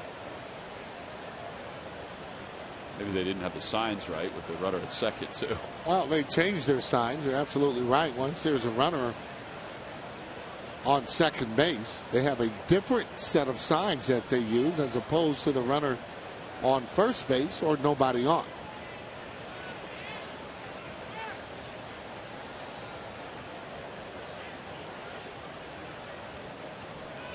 Well, I can't believe he's just going to take off there and get down 3-0. Maybe he was just bluffing.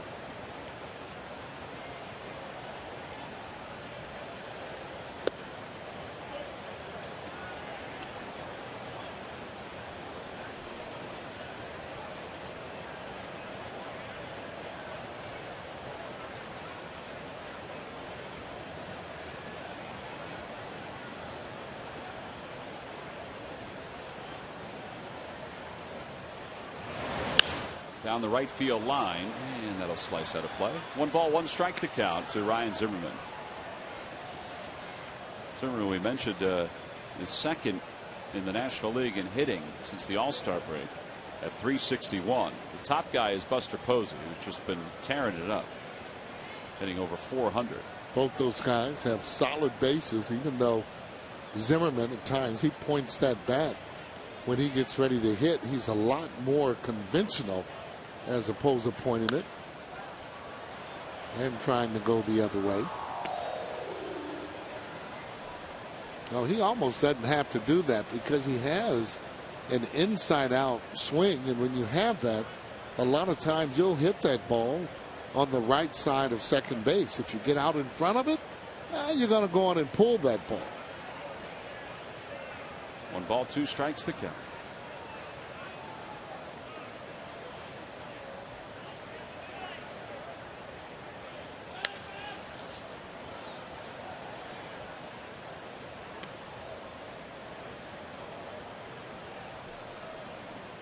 Well, this for me, if Kyle had that really good slider, that hard slider breaking down in the way, those are the toughest pitches there for a right-handed hitter. There's a happy fan. He got a ball. He's got a very little sign there. It's not Jerry. 1-2 pitch. Broke his bat back to the box. Kendrick looks Harper back. He's done a very good job tonight against Ryan Zimmerman.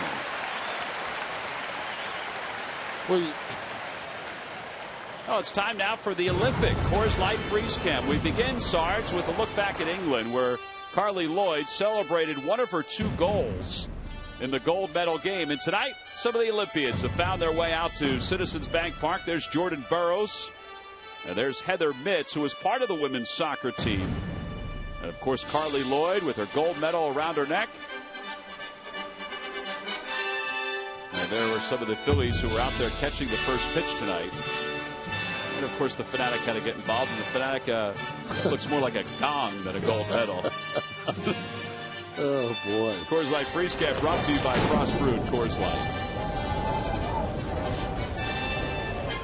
Meeting on the mound with a runner at second and Roger Bernardino due up.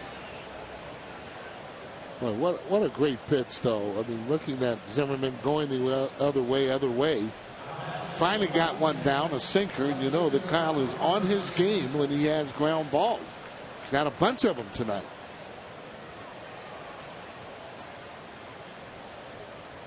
Ryan Zimmerman's 0 for 3. He's popped out. He's grounded out twice now. Roger Bernardino walked his only time up. Came on the pinch run for Michael Morse, who was hit by a pitch earlier.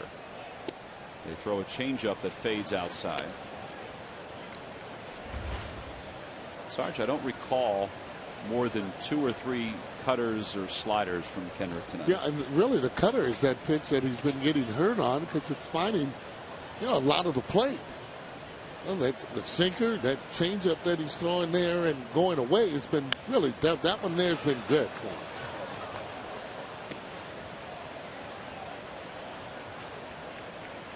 Yeah, the cutter is a good pitch to throw to a left-hander, but you find a lot of the plate there, and you're not going to like the results.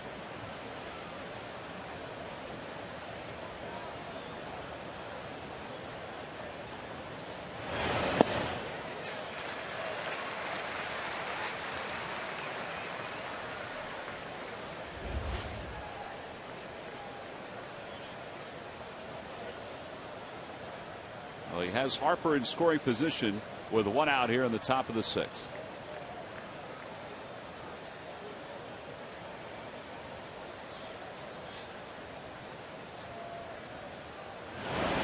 And a called strike 3. Same pitch, maybe a little higher.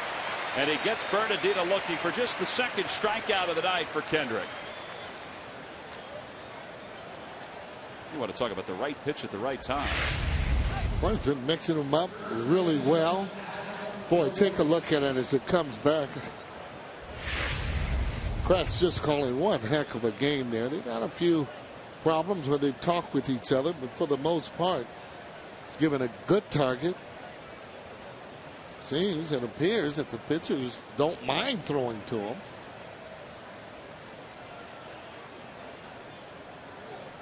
Kendrick steps back just to keep Harper close, keep him on his toes.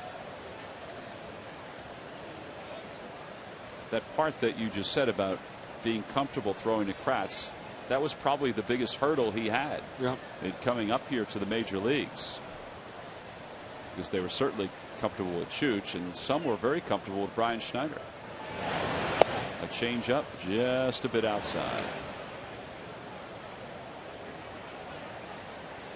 Well, he's been doing a good job so far recognizing what pitches are working. That changeup has for sure. And then occasionally he throws that sinker in on the hands. Been getting good results from it.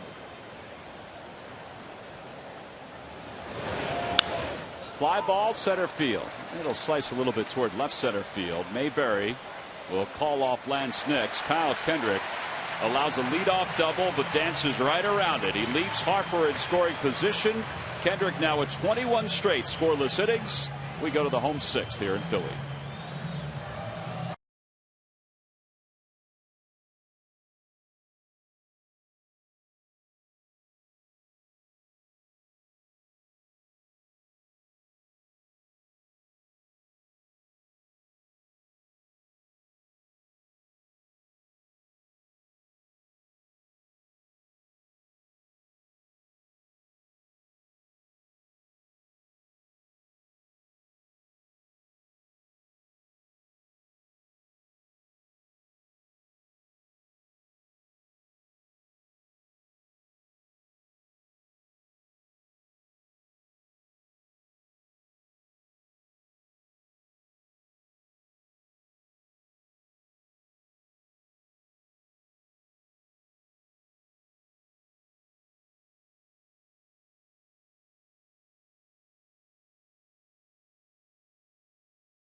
At Dodge.com or your local dealer today. By Xfinity, the official HD triple play provider of your Phillies. And by AT&T, rethink possible. A nice crowd on hand, more than 40,000 getting a chance to see game one between the Phillies and the Nationals. Tomorrow, Roy Halladay against Gio Gonzalez. Should be a good one. Tonight, Kyle Kendrick and Edwin Jackson have got a little pitcher's duel going with Kendrick on top 3-0. Jackson has struck out 7, but he's allowed 7 hits. The Phils have left 5 so far. All 5 have been runners in scoring position. Mayberry scored a run the last time he was up. He singled to begin the 4th.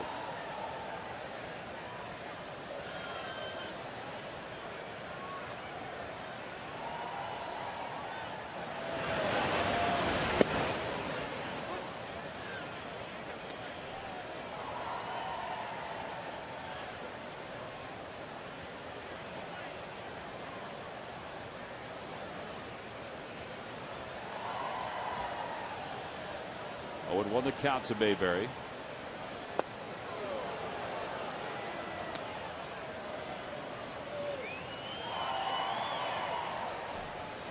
But even though he got jammed his last at bat, that's still good hitting. It shows that he's going through the ball. Hank Sauer used to say that. My ex-batting coach a long time ago. Good hitters will get jammed. You just don't want to try and get that ball off the end of the bat. Well, that means you would be pulling off the ball if you're hitting it off the end. Getting jammed, you're going right through the ball, and you catch it right. And the same balls are hit a long way. 2-1 pitch to Mayberry. Down the third baseline foul. And it's 2-2.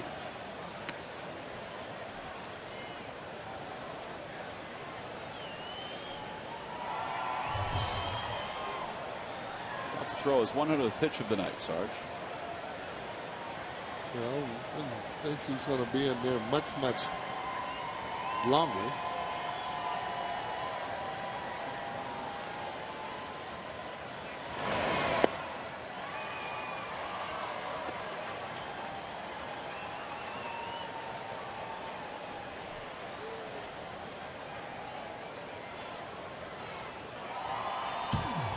Lance Nix is on deck. He's been on base twice tonight.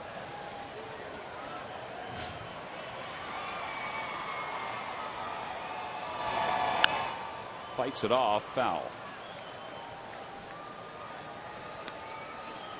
Just trying to survive. Ball up and in.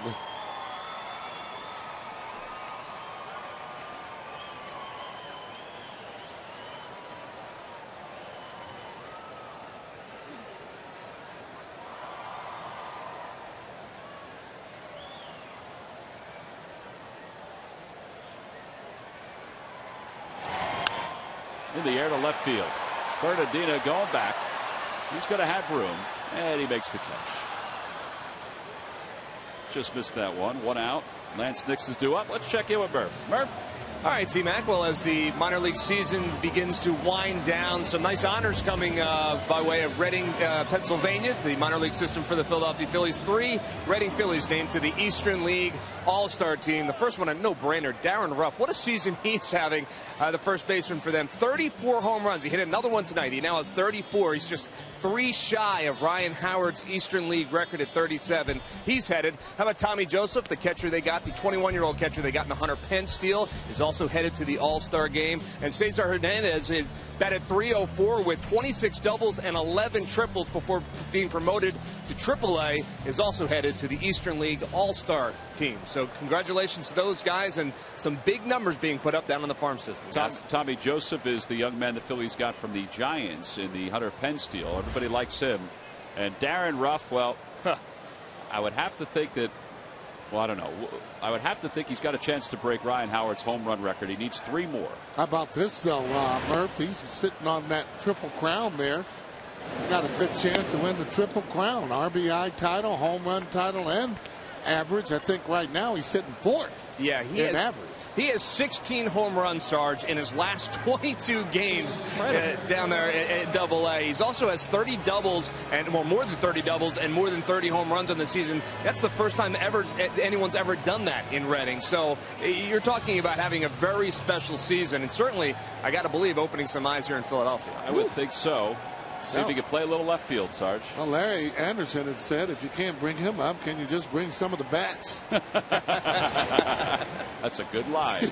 That was a good line. That's why I gave him credit. Reading has 10 games left in its season. That's after tonight. So he has 10 games to break Ryan Howard's AA record in home runs. Darren Ruff is 1 behind the minor league leader, as Eric Kratz hits one to straightaway center field, and Bryce Harper tracks it down for the final out. 7 in a row retired by Edwin Jackson. We've played 6. We move to the 7th here in Philadelphia. The Phils on top by 3.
Well, fun night here at Citizens Bank Park with those Olympic gold medal winners, local people here in attendance at the game. They seem like they're having a ball, too. And how about Kyle Kendrick? He just keeps it up. This unbelievable scoreless streak that he has going right now at 21. 6 more tonight. Jimmy Rollins is 2 for 3 and has knocked in a couple of runs. And Michael Morse, he had to leave the game with a hand contusion. Very lucky for the Nationals he didn't break that hand. Edwin Jackson, really good slider here tonight. That's the reason why he has those 8 strikeouts. So we go to the 7th, and Kendrick will face Jason Worth, Danny Espinosa, Kurt Suzuki. How about the way he's throwing his changeup again tonight? Yeah, changeups and sinkers, few cutters. Phillies will begin the inning with a lefty and a righty up in the pen. Jeremy Horst, Josh Lindblom. Not a lot of runs in this game. You're in the 7th inning, but both pitchers have thrown a lot of pitches. So the bullpens are going to come into play.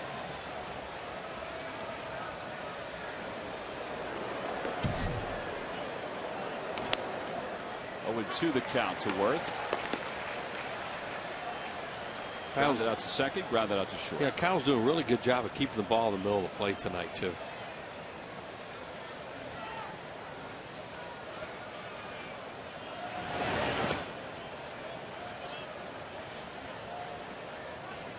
Mike Gonzalez is throwing for the Nationals, the veteran. Yeah, they go with 3 lefties out of their bullpen, just like the Phillies, and 4 right-handers.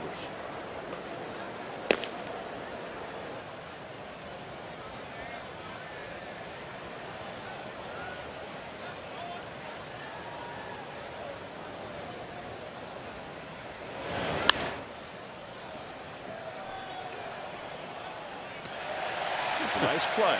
Really?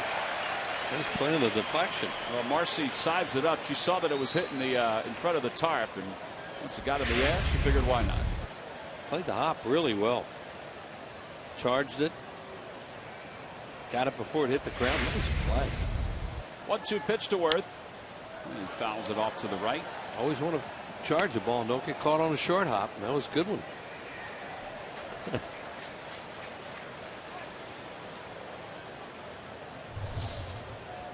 About to throw his 100th pitch of the night.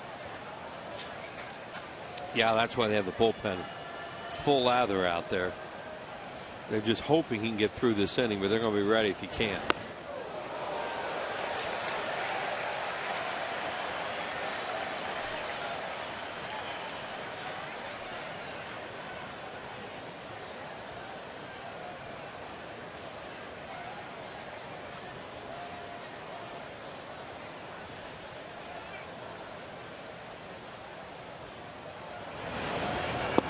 And a call, strike 3. Cutter on the inside part of the plate. Just the 3rd strikeout of the night for Kendrick. He hasn't thrown a whole lot of cutters. He's using the pitch, but nowhere near as much as when he got in trouble in that one game with the Braves. So that thing freezes Worth. He thinks it's inside. And you see a little break right there at the end. Perfect pitch, and that's a strike. Well, there you see his numbers over his last 3 starts. The 7 innings followed by the 8 innings. It's the first time he's thrown back-to-back outings of 7 innings and 8 innings in his career. Who knows? He might be able to add another one here tonight. Yeah, and he's at the point in this game, too, or at this point now that he's back and stretched out, that he certainly can go over 100 pitches the way that he is right now. They had to be careful with him there for a while, and not now. 1 strike to Espinosa. He's 0 for 2. He's one of the strikeout victims. A little high, and it's 1 ball and 1 strike.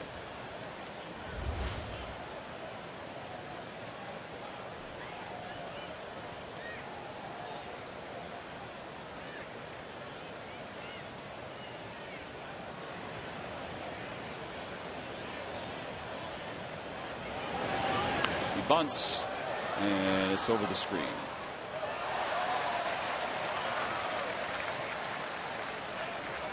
These lucky fans are tonight's Citizens 7. They will each receive a prize pack courtesy of Citizens Bank. Citizens Bank with the most 7-day branches in the Philadelphia area. To find a branch near you, visit citizensbank.com.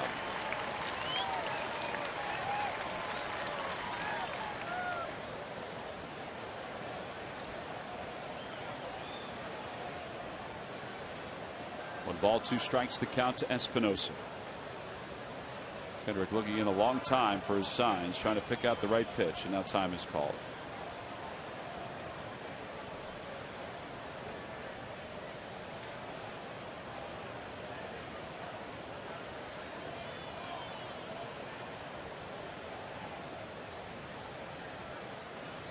Ground ball right side. Utley's been busy tonight. A lot of ground ball outs for Kyle. Yeah, that's a good sign. The sinkers and changeups are supposed to produce ground balls, and they are. Well, he's 1 out away from 7 scoreless tonight. And you would think this would be his last inning. In fact, he's due to lead off the 7th inning. So it would be perfect if they could get him through 7, then hit for him, turn it over the pen for 6 outs. Hey, Charlie looking down at his card right now, thinking about, all right, who am I going to pinch hit? Pitches by inning for Kendrick, 27 in the first. Tyler Moore out on deck. Jackson's due up next. The pitch to Suzuki is strike 1. He did a really good job straining that leadoff double of Harper's. They had that mound conference out there too after 1 out, and that was probably about how they're going to keep him close so he just didn't wander off and steal third on him. That actually was pretty good to see. There was a bunch of guys who were in the game at that point, realizing what they had at second base, and gathered around there and made sure that they paid attention to it. I think a lot of it is the guy at second base who kind of led that discussion, Chase Utley. 1 ball, 1 strike to Suzuki. It was good to see. And it's 1-2. Every time the Phillies retire the opposing team 1-2-3. Kendrick has done it twice tonight. Comcast will make a contribution to Phillies charities. Phillies baseball is brought to you by Xfinity, your home for the most live sports, giving you all your favorite sports all year long.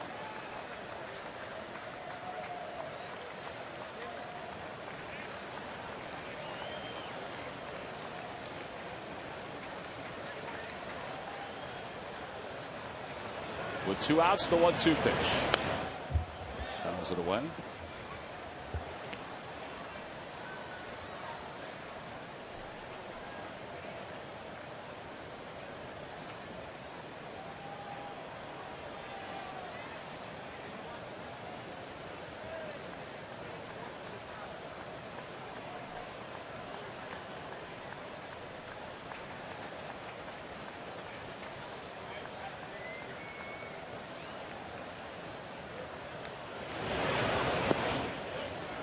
They decided on a changeup to run the count even 2-2.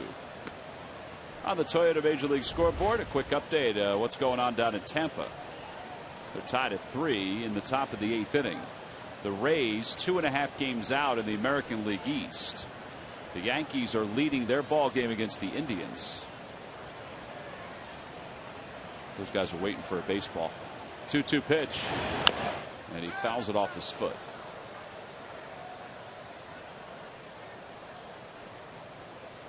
These guys don't get beaten up enough, huh? Back behind the plate. Then you got to hurt yourself when you're hitting. Oh, that was a nasty one. Looked like an ankle shot.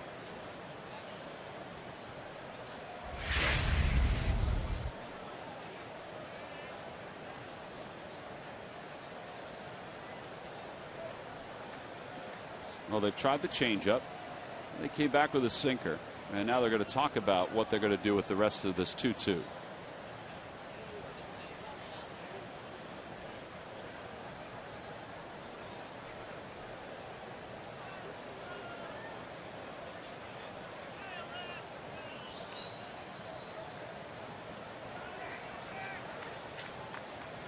Then you can put down a sign, and we'll both remember.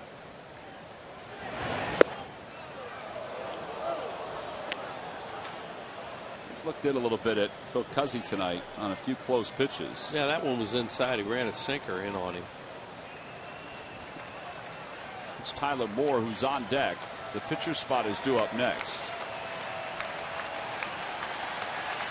5 full counts tonight. Pitch number 113 for Kyle Kendrick. Here it comes. And that one just missed. Tried to run it in again. 2-out walk. That one was a lot closer. So 2 walks now for Kendrick to go along with 3 strikeouts. A reminder, the Miami Marlins, excuse me. The Miami Marlins have 1 more trip into Philadelphia. Monday, Tuesday, Wednesday, the 10th, 11th, and 12th. The 11th is a Hatfield Dollar Dog Night. Wednesday is an afternoon game, but it's a 4:05 start. A Citizens Bank Pride of the Phillies poster, free to all fans. Stop by the ticket office, give them a call, or log on to the internet and check out Phillies.com. Tyler Moore, 272 with 6 homers and 19 runs batted in for the Nationals to pinch hit. And Kendrick starts him off with a sinker at the knees, and it's 0-1. The Nationals debated for a short period of time as to whether they were going to send Moore down to the minor leagues to let him get some ABs before September, but Davey Johnson figured he was better suited to help them off the bench. Fly ball left field, pretty deep. Nick's going back, warning track wall, and the scoreless streak is over. A 2-run pinch hit home run for Tyler Moore has just made this a 1-run game.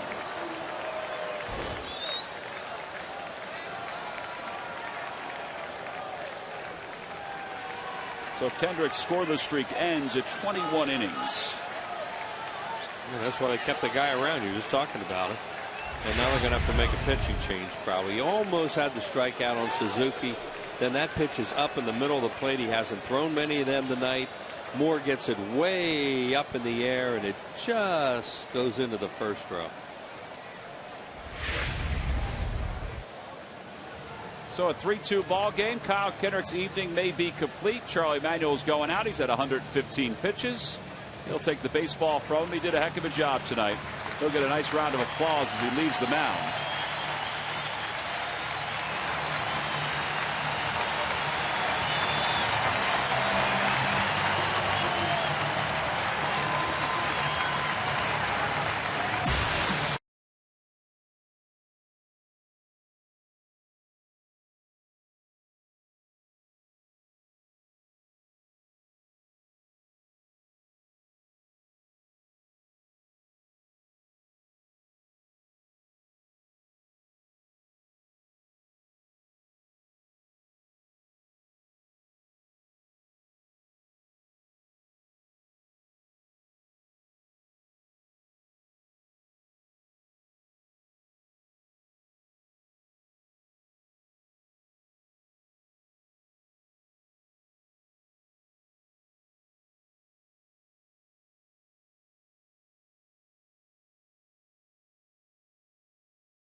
The Go, delivered right to your smartphone. Download the free CSN Sports app today. Comes in handy on a day like this. The Eagles are playing against the Browns. The Phillies playing here against the Nationals. It's a 3-2 game.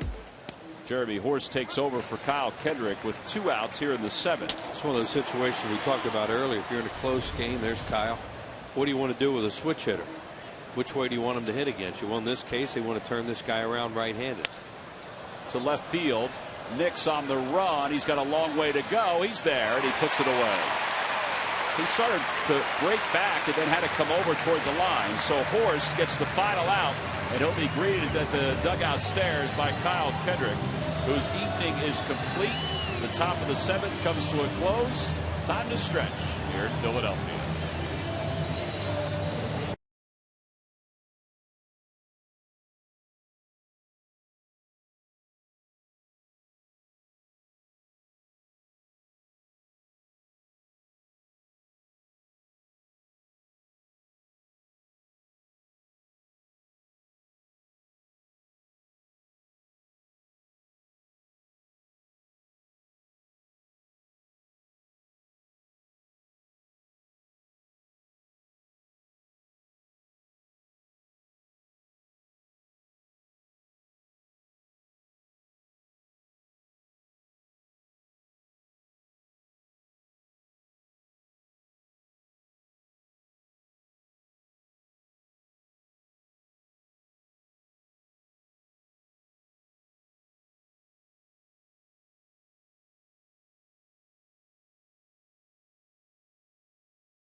one more time just to refresh your memory. Name the only 2 MLB franchises never to play in a World Series. Let's go with the present day Seattle Mariners. Seattle Mariners are correct.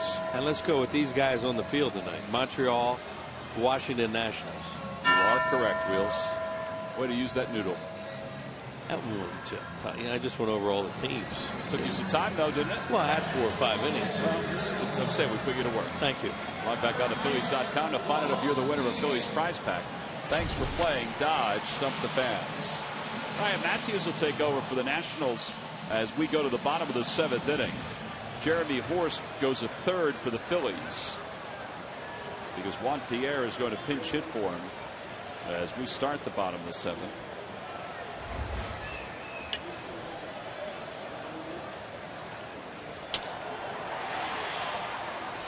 Pierre overall 301 with a home run and 22 RBIs. Want to know the count? Talked about how good the Nationals starters have been. Well, you know, their bullpen has been very good too.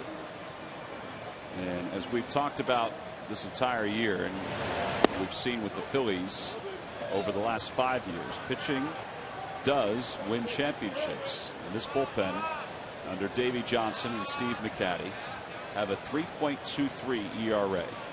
That's good. 2-0 to Pierre. And there's a strike.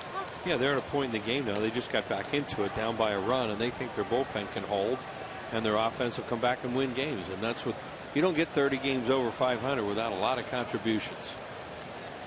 2 balls, 1 strike to Pierre.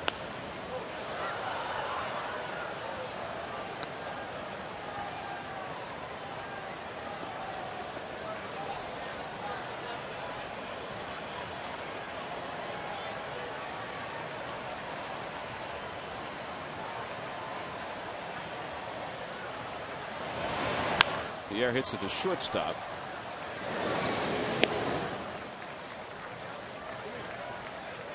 Espinosa makes the play for the first out. Now the top of the order is coming up. It looks as if Antonio Bastardo is going to pitch the 8th inning for the Phillies, at least to start. Well, they go left, right, left, left in the 8th inning. The only right-handed hitter in the mix here is Zimmerman, the second hitter. So that's why they're going to go with another left-handed pitcher. Mullins has had a good night tonight. He's 2 for 3. Just a little bit away from 4 RBIs tonight too, because he smoked the ball with second and third and 2 outs. It was caught by Lombardozzi at second base. Then last time he hit the ball to left field where he got 2 runs in. And his hit was the last hit for the Phillies, the last base runner. Yep. Because the Nationals, which with Edwin Jackson and Ryan Matthews, have retired 8 in a row.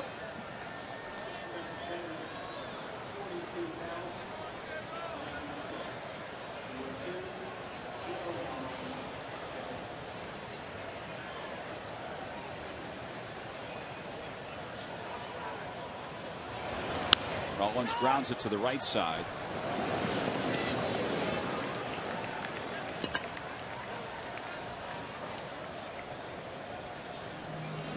Well, 9 in a row now retired by Nationals pitching.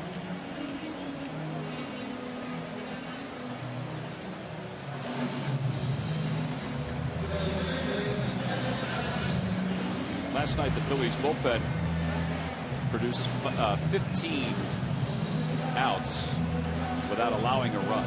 Tonight the Phillies are going to ask the bullpen to produce 7 outs without a run. They've already gotten 1 from Horst, so now 6 more to go. Franzen is up with 2 outs in the 7th. That got Zimmerman's attention. There's Bastardo getting ready for the 8th.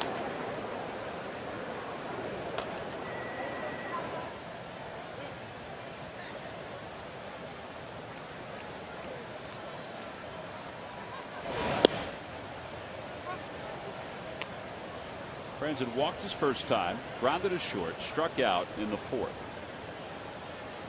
Philly's been involved in a lot of 1-run games this year. Yeah, they're 21 and 21 in 1-run games.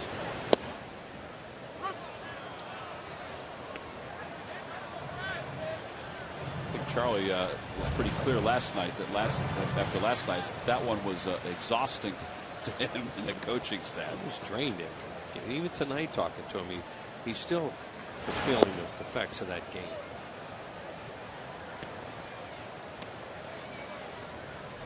John Mayberry ended it. Charlie said, I was just waiting for somebody to come home. That's all he wanted. Mayberry's base hit brought home Chase Utley. Took a while.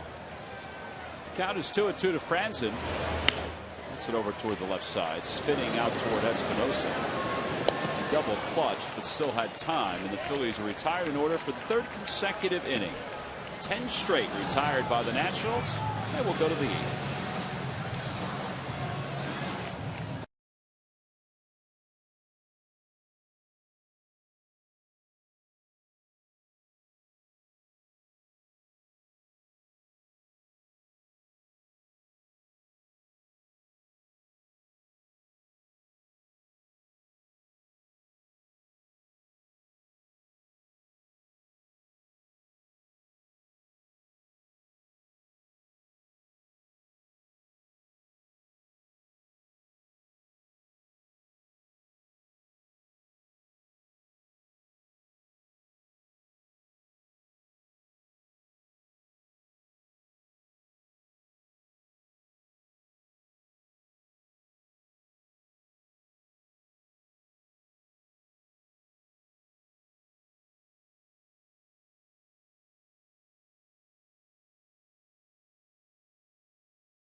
Nissan Summer Save It Days. Event ends September 4th. Visit ChooseNissan.com.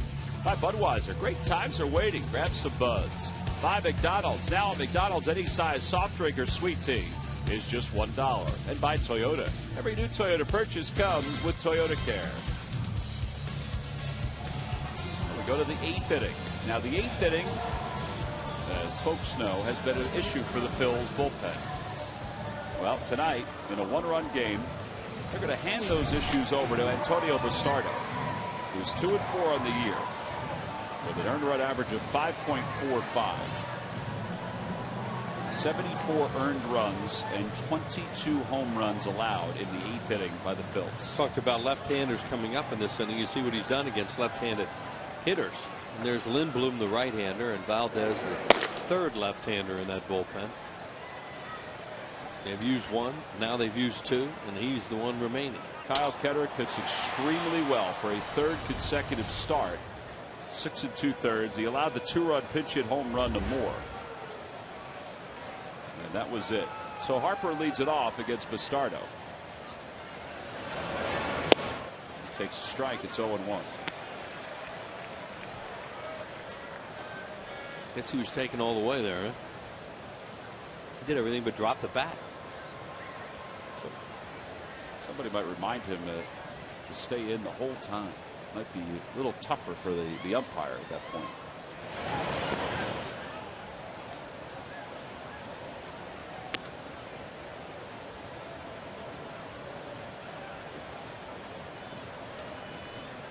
Bastardo's had a rough year. His 5.45 earned run average will show you that. He began the year and has spent a majority of the season as the Phillies' primary 8th inning guy. But he went, gosh, it was nearly 10 days without throwing, a little bit more than that, during this month of August. Everybody said he was fine. There was no health. There were no health issues. It may have been mental health, just to give him a little time away, clear his mind. Horst was throwing very well as a lefty reliever. Fires the slider away. 2-2.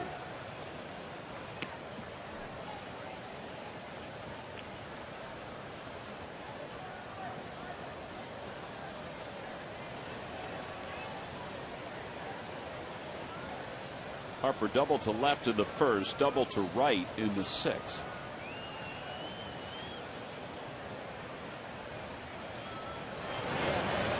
And that is just a bit outside. Wow. We're going to ring him up on that. I did too. Toyota Major League Scoreboard. Texas is shutting out Minnesota 7-0. Matt Harrison has a no-hitter through 6 for the Rangers.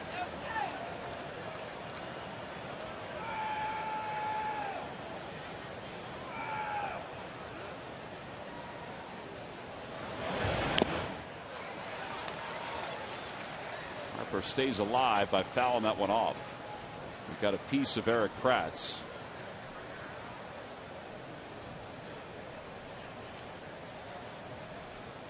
Ryan Zimmerman waits on deck. Kendrick did a great job against him tonight.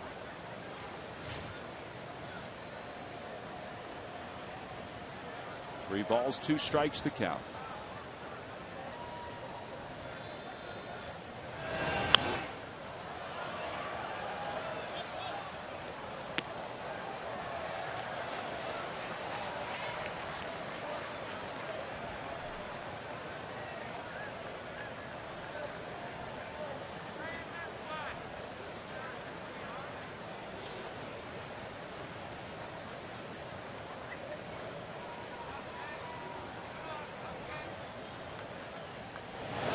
Got him. What a battle that was. It ran to 3-2 before Harper missed a fastball.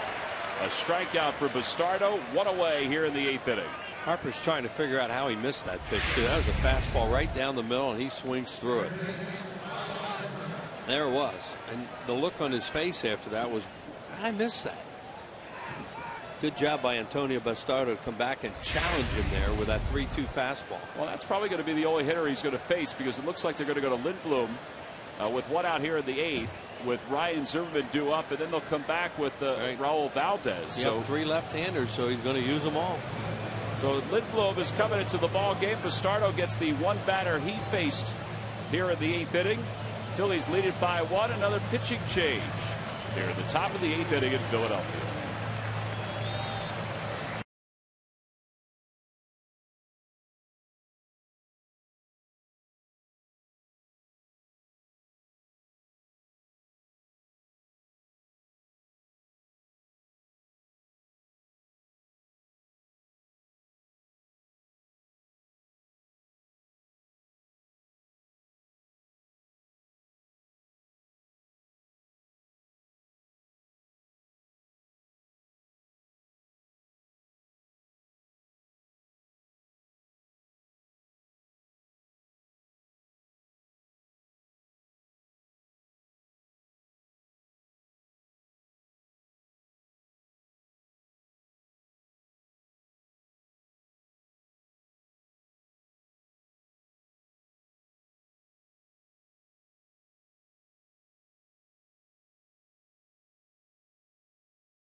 Defensive play of the game. Well, it's about the pitcher tonight, Kyle Kendrick. Yeah, there weren't many defensive plays of the game to show because the pitching's been so good. Kyle Kendrick did another good job. He had a lot of ground balls. You see Chase Utley really busy. He had 3 in 1 inning.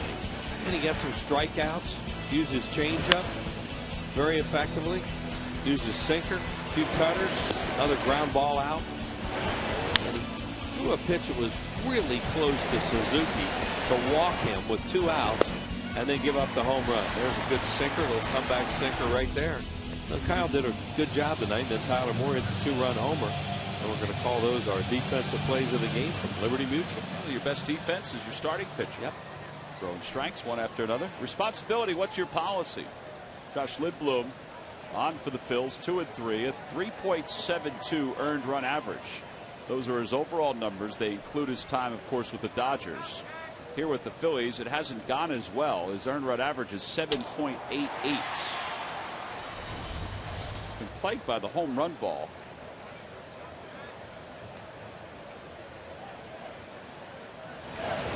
And Zimmerman takes strike one. Yeah, Charlie Manuel doing everything he can in this game to beat these guys, because you figure he's going to use another pitcher after Lindblom to go after Bernardina, because they're not going to be able to hit for Bernardina.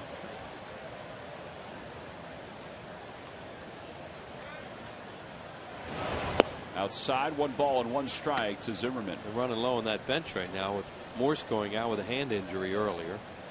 Desmond is scratched late because of a knee problem.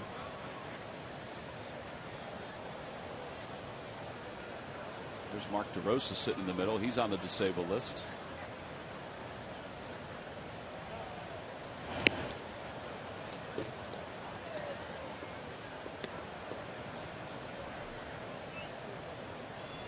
Lindblom behind, 2 balls, 1 strike. They're going to guard the line over there at third with Franson. Don't want to throw Zimmerman a cookie here ahead in the count, because he's looking to hit this thing out.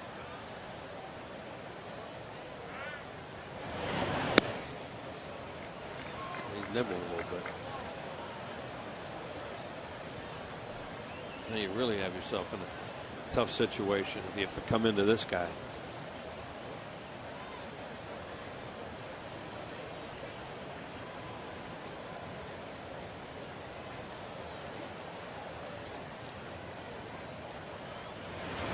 Outside, ball 4. Maybe the only batter that Lindblom faces. Charlie Manuel's already up out of his chair. The gum is going to be discarded, and Raul Valdez is now going to be summoned for the pen. So the Phillies have used 4 relief pitchers, counting Valdez, who's going to come into this ball game. Charlie's doing his best Tony La Russa here tonight in this Sure inning. is.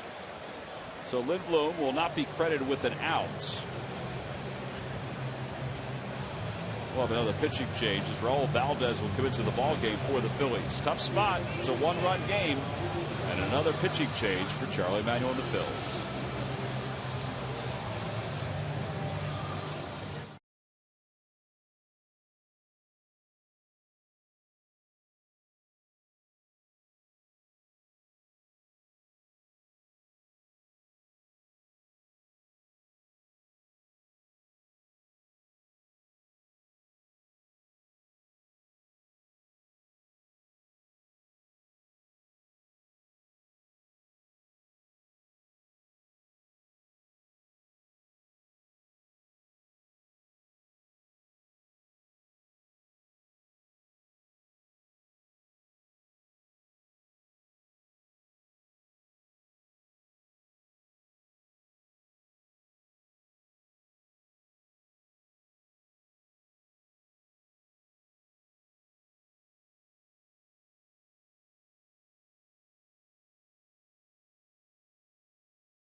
$14 and under. Price is $12. Members receive exclusive 2012 Fanatic MVP bobblehead, a Philly Fanatic dry erase board, a poster, membership card, discounts, and email newsletters.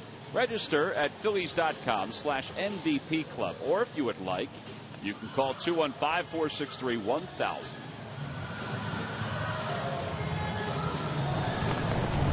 Last night, 5 scoreless innings by the bullpen. And the bullpen is being burdened again. Short spurts here. Now it's Raul Valdez to face Roger Bernardina. Valdez 3-2, 3.14 ERA. This is his 25th game. DJ Rosenberg is now up and throwing in the bullpen. But LaRoche is on deck. Rosenberg will be throwing for Worth, who's in the hole. Bernardina takes a strike. It's 0-1. That was a curveball. There's Rosenberg.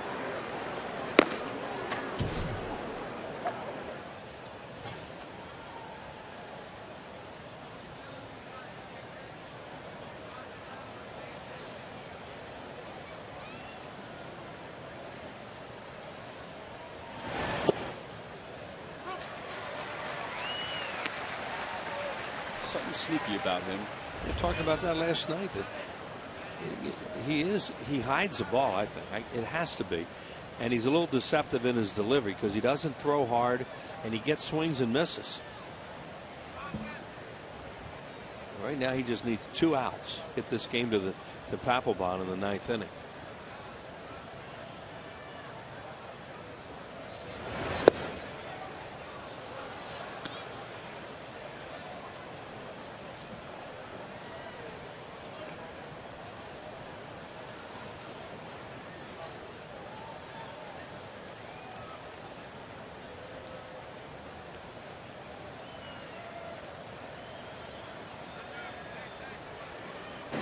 Five stolen bases for Ryan Zimmerman, in case you're wondering. He's been caught twice. Yeah, Zimmerman's one of those guys that will run if you forget about him. There's a good job by Valdez for the most part for inherited base runners. 85%, the average is 69 in the league. And he inherits one tonight.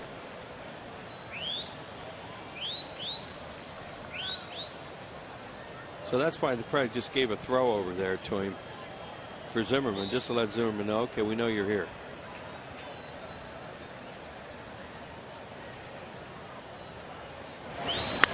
Off the end of the bat, that's going to bloop into center field, a base hit.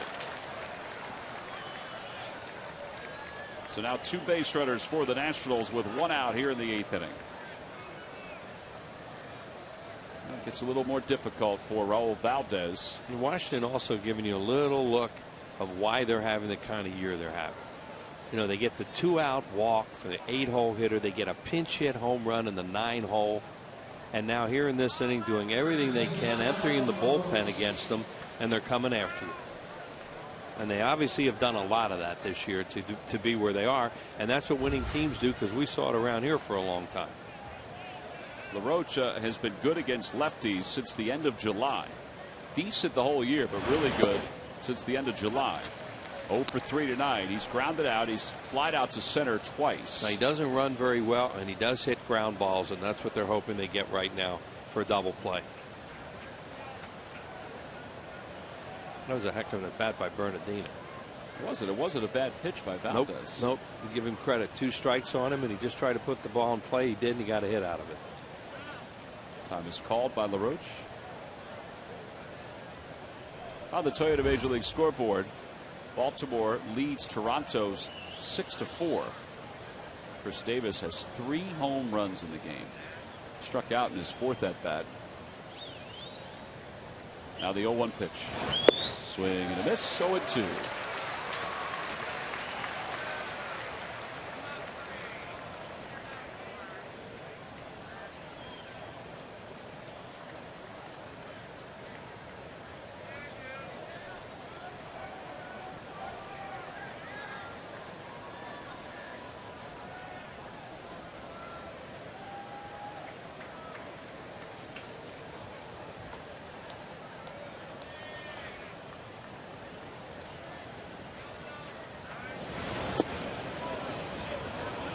That's what he did to Bernardino in the 0-2. He just missed away with one. And to both these guys' credit, they didn't go fishing there.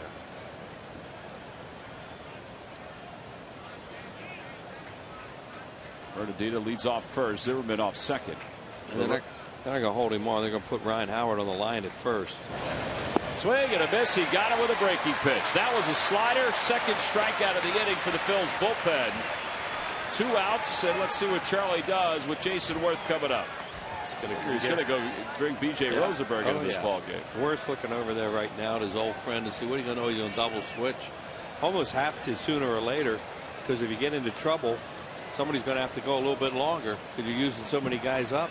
So Charlie will make the double switch. Michael Martinez will enter the ball game for Kevin Franzen. And B.J. Rosenberg will come into the ball game to face Jason Worth. Phillies still lead it by 1. They're emptying their bullpen tonight. Try to pick up a victory.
The Phillies lead it by 1, 3-2. 1, 2, 3. This is the fourth pitcher of the inning, fifth relief pitcher overall.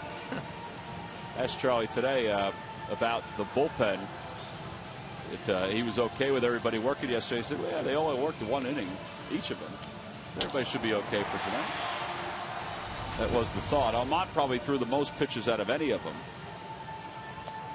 Well, as we said, he finally had to do this. He finally had a double switch. Because if this game were to get tied up, or something where he needs a guy for a while, he can't just keep using everybody up on one hitter. So Michael Martinez comes on to play third for Kevin Franzen. Martinez will bat at the 9 spot. Rosenberg will bat second.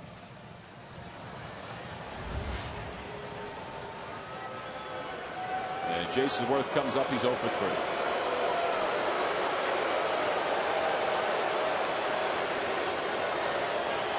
Urdita's on first. Zimmerman you just saw on second. Worth almost always takes the first pitch. You have to be careful with first ball, fastball. And this is not going to be. Nope, he does. That's just been his MO forever. He takes a lot of pitches.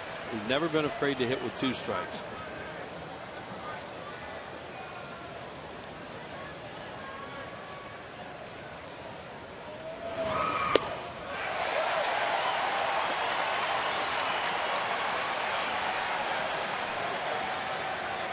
Well, he's got 2 strikes.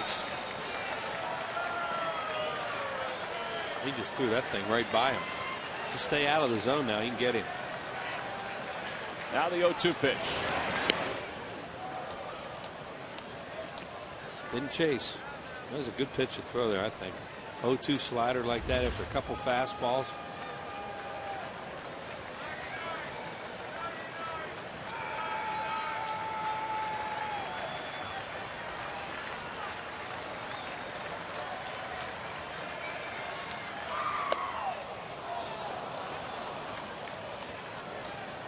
I don't know if Rosenberg slipped or not. The pitch was a little low. He's working on the mound as he goes back. It's 2 balls and 2 strikes now to Jason Worth. Espinosa on deck. Take a look at the delivery. Threw a 95. Yeah, he did slip. Yep.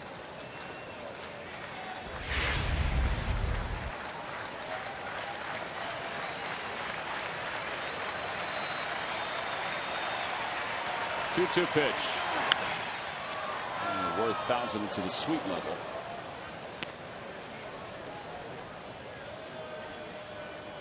That was the hardest fastball Rosenberg's thrown in this inning. He does have a good fastball velocity wise. Yeah, he just needs to keep it out of the middle of the plate to Worth. Worth loves the ball down. Getting to chase up a lot of times. Swing and a miss. He got a 96 on the fastball, up and in. And B.J. Rosenberg and the rest of the bullpen toss a scoreless 8th inning. No runs, 1 hit, 2 men left. And 4 different pitchers here in the 8th inning. The final one, B.J. Rosenberg, who got a fastball right where he wanted it. And it'll take us to the bottom of the 8th.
Converted because there were 4 different pitchers used for the Phillies to get through the 8th inning. The last one was B.J. Rosenberg, who struck out Jason Worth. Now we go to the bottom of the 8th inning, and Mike Gonzalez is the new pitcher for the Washington Nationals.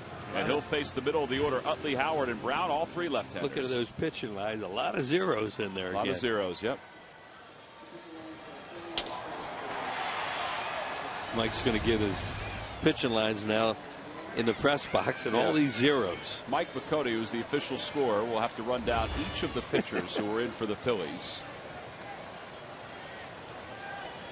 Well, you know, that was tedious. It took a long time, but give Charlie a lot of credit for what they did in that inning, to just trying to piece it together and get the outs they needed to keep this to a 1-run game, and hope your closer can finish it off with. Well, that closer's starting to throw in the bullpen. I always wonder if a manager has an adrenaline rush from, you know, all the different moves that you make too, and then when it finishes up in a positive way. Sure, I would say yes. And the other thing is they appreciate, for the most part, the buttons that he pushed. He knew they were the right thing to do, and for the most part, they did their job. You can push all the buttons you want, the guys don't do their job. And, you know, they threw upstairs to him, and that's where he chases in those spots, and they got him. And they should know that after having watched it for so long. There's a ball down low to Utley, so all of a sudden it's 3-0 to Chase to start the 8th inning. An insurance run or 2 or 8 would look really good right now for the Phillies. Drew Storen, the former closer, who sometimes dabbles as the closer for the Nationals, is up and throwing. Utley takes a strike, and it's 3-1. Yeah, Clifford's done such a great job for them when they finally settled on him. Tried a few other guys, including Brad Lidge this year. Didn't work. Clifford took over, and when Storen came back, Storen's not the closer. Ball 4, Utley's aboard. That is the 23rd walk in the last 34 games for Chase. Reminder, after the ball game, Ricky Vitalico will be along with Phillies post-game live. It's presented by Pure Auto Insurance. We'll break down Kyle Kendrick's outstanding outing, another 6 2/3 where he allowed 2 runs.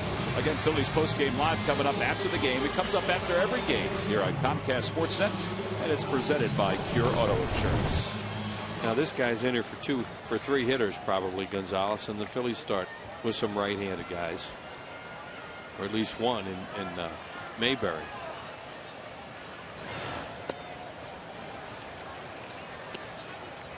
Five of 6 pitches out of the strike zone from Gonzalez. Well, insurance would look good here.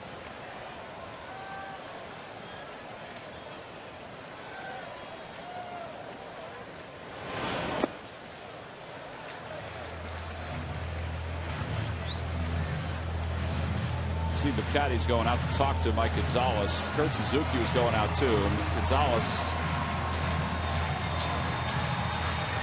We've seen this before, where he'll just get out of whack and get frustrated.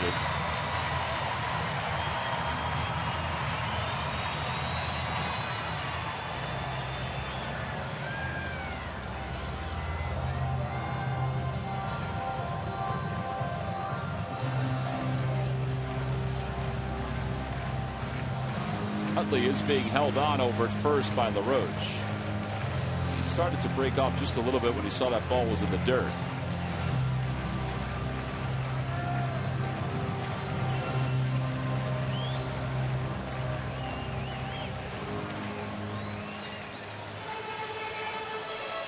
Well, there was an Eagles game, or there is an Eagles game going on tonight, so he just made sure that he brought everything he had to show his support.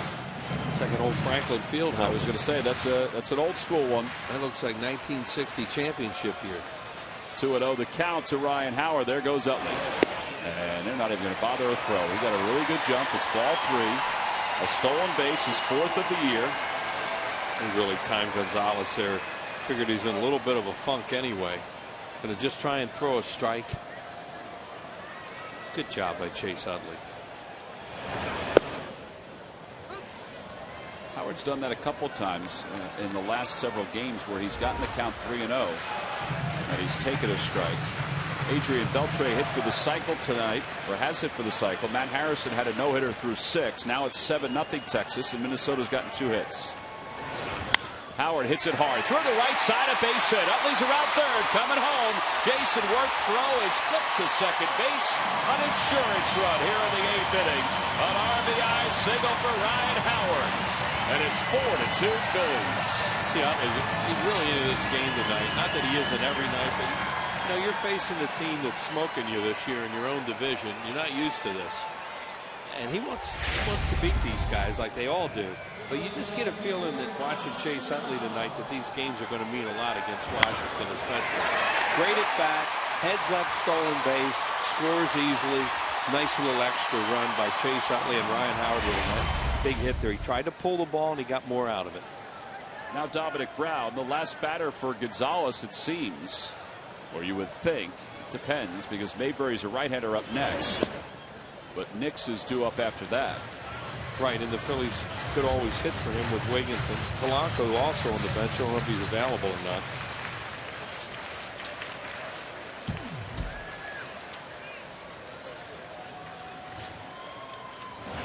Swing and a miss, 1-1 to Brown.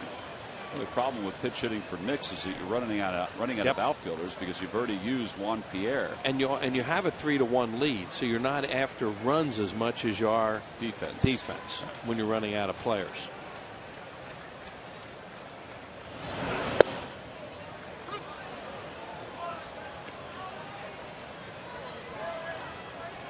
Phillies have that 2-run lead at 4-2 now, and that's important to have that extra run. 1 ball, 2 strikes to Dominic Brown.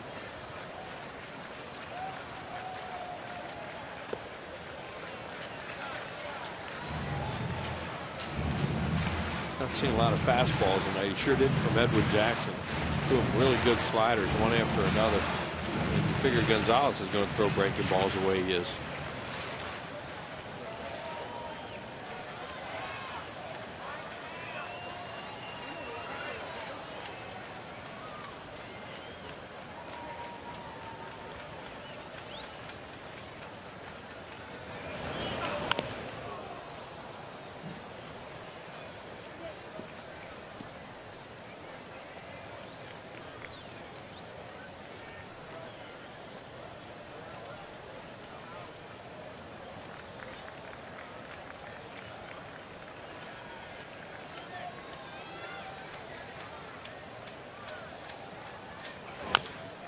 Off the plate, LaRoche makes the play and flips to second.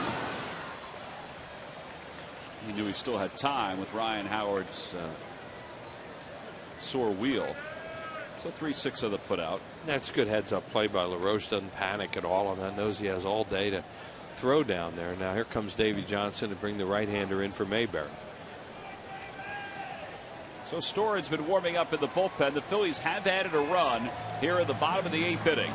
And Drew Storen will commit to the ball game to pitch for Washington. A pitching change with 1 out here in the bottom of the 8th.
September 2nd, September 3rd, Bruce Springsteen and the E Street Band will bring their Wrecking Ball tour here to Citizens Bank Park. Tickets are available by going to ComcastTix.com. There are seats still available for both shows. It's going to be a great night here at the ballpark. Great 2 nights. I spent part of the day today at the Constitution Center where the Bruce Springsteen exhibit is going on.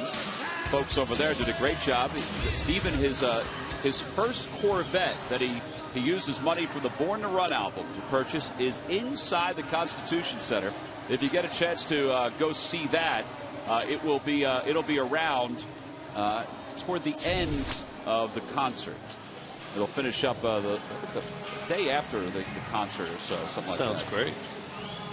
Drew Stewart is the new pitcher, 18th game, 1-0, 4.38 ERA. Yeah, it's either the day after or the day before the concert. I love that Glory Days song, anyway, with the line about boring stories of glory days. And who doesn't know that when a bunch of guys get together and tell, and we all get a lot better. A lot better. And they are some boring stories. John Mayberry's the hitter with 1 out, and Dominic Brown at first. And there's a strike. It's 0-1. Some of them are good, but some of them are slightly embellished. Well, it's going to be 2 great nights. And again, Bruce has played over at the Link, obviously played a lot at the Spectrum before it closed, including some shows toward the end. And he wanted to play in the ballpark. Fenway Park, Wrigley Field here in Philadelphia. 0-1 to Mayberry. Swing and a miss. And it's 0-2. September 3rd is when the Constitution Center will close up the Bruce Springsteen exhibit. It's an exhibit that was at the Rock and Roll Hall of Fame, went to New York, and then found its way to Philadelphia. If you haven't been to the Constitution Center, that's worth going on its own. What a great place that is.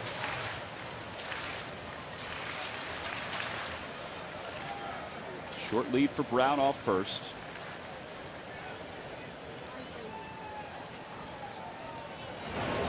Ground ball to short. That might be 2. Espinosa, an easy flip. And it is 2. 6-4-3 double play. Mayberry hit it hard. The Phillies did get the insurance run they were searching for on an RBI single by Ryan Howard. So that'll help the cause of Jonathan Papelbon, who's ready to come in for the top of the 9th.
Now in game 1 against the Washington Nationals, they're holding a 2-run lead with Jonathan Papelbon warming up on the hill. As we move to the top of the 9th inning, it's the 51st game of the year for Papelbon, who is 6th in the league in saves. And he's also 1st in the league in games finished with 46. Well, he's going to try to finish number 47 here tonight. He'll face Danny Espinosa, Kurt Suzuki, and then the pitcher spot for the Nationals, and probably Chad Tracy, you would think. Right. Figuring Desmond's not available, and they won't use the backup catcher. Yeah, Chad Tracy's a left-handed hitter and a very good pinch hitter, and a guy who's a home run threat.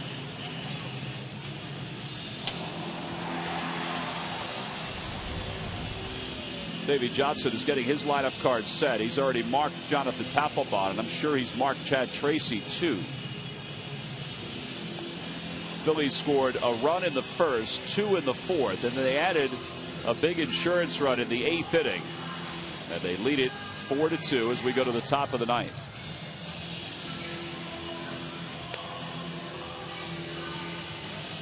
Kyle Kendrick started. He went 6 2/3. Allowed 2 earned runs. He was wonderful again tonight for the 3rd straight outing. And then the bullpen, well, they took a lot on their shoulders. 7th pitcher used for the last 8 Nats hitters. Tony is a reincarnation of Tony La Russa in the Phillies dugout tonight. Danny Espinosa is hitless in 3 at-bats, a strikeout and 2 groundouts. Well, it's only August, but nobody could say Charlie isn't doing his best to help the teams chasing the Nationals, especially the Braves. Well, as he said, if we're going to play these games, we want to win them. Right. Martinez up at 3rd. And Howard near the line at 1st.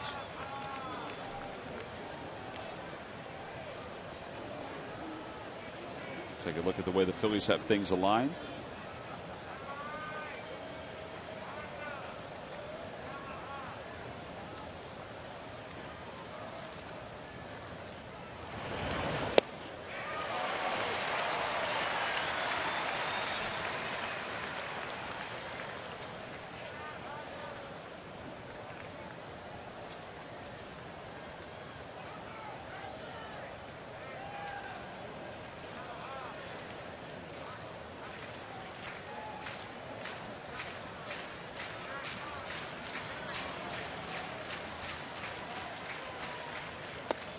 Held away, a split, and it's 2-1. Normally you wouldn't guard the line with a 2-run lead, and all I can think right now is they feel that this guy's going to pull, even though Papelbon throws hard. More times than not you'll guard the line with a 1-run lead, so you don't let a runner get into scoring position.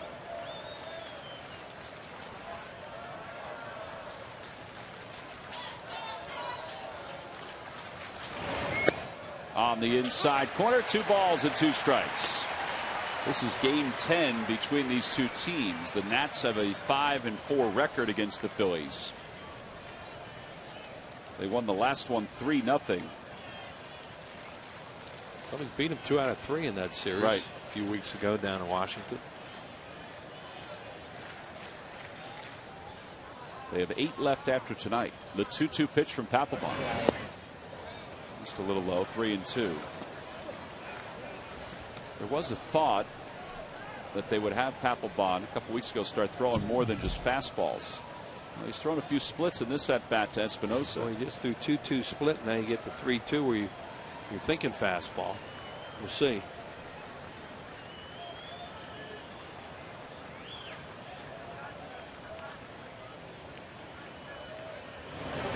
Ground ball right side. Utley diving attempt off his glove. And a base runner's aboard.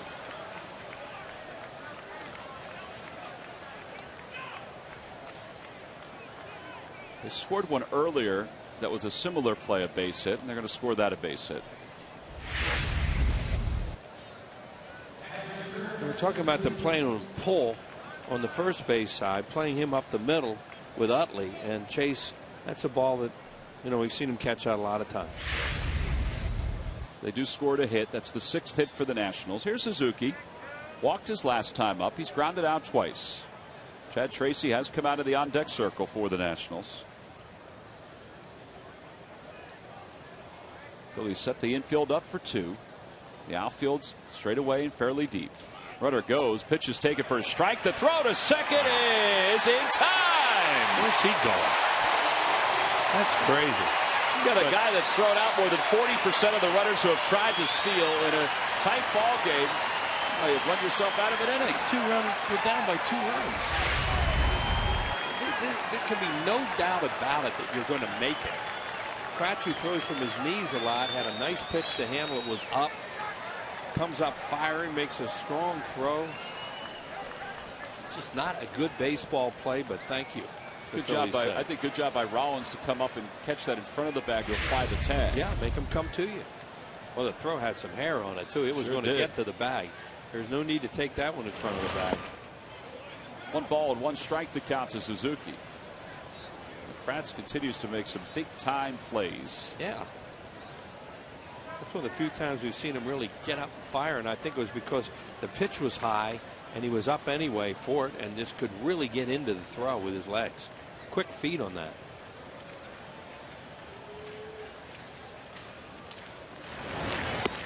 I spoke to Charlie about that the other day, and he said that he had that ability in him. I said, do you ever discourage a catcher from throwing from their knees? He said, I never discouraged Sandy Alomar Jr. from doing it. And I'm not going to start now if a guy's affected. Right, if he had Benny, would have been Benito Santiago, he wouldn't have done it either. Tony Pena used to do it from time to time. If it works, stay with it. It takes an accurate man to make that throw from their knees. Well, that pitch was almost like a pitch out. It was up. Not out over the plate, but it was up and a good pitch to throw him. But still, I wonder where's he going on that. Suzuki's numbers against Papelbon. It's 2 balls and 2 strikes with 1 out.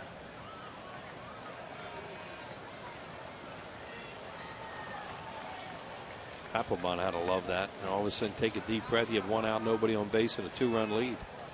Tying run isn't at the plate anymore.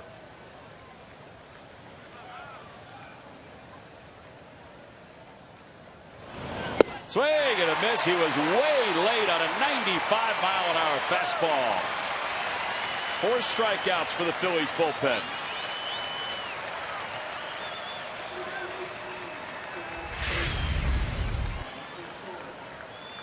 Good fastball. Throws it right by him. Way to get after him. All right, so 2 outs. Chad Tracy's up. Tracy 283 on the year with 3 home runs and 13 runs batted in. As a pinch hitter, he's 8 for 25 with 10 RBIs. How much would they like to have him up there right now with a base runner? Because he's got some thump.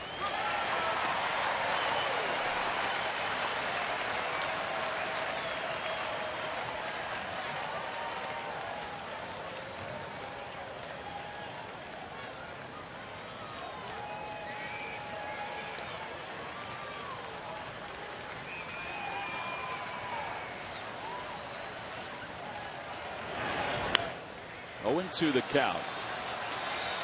Let's see if Papelbon can just put him away right here. 42,096 coming to their feet as Jonathan Papelbon is trying to preserve this victory for not only the Phils but also for Kyle Kendrick individually.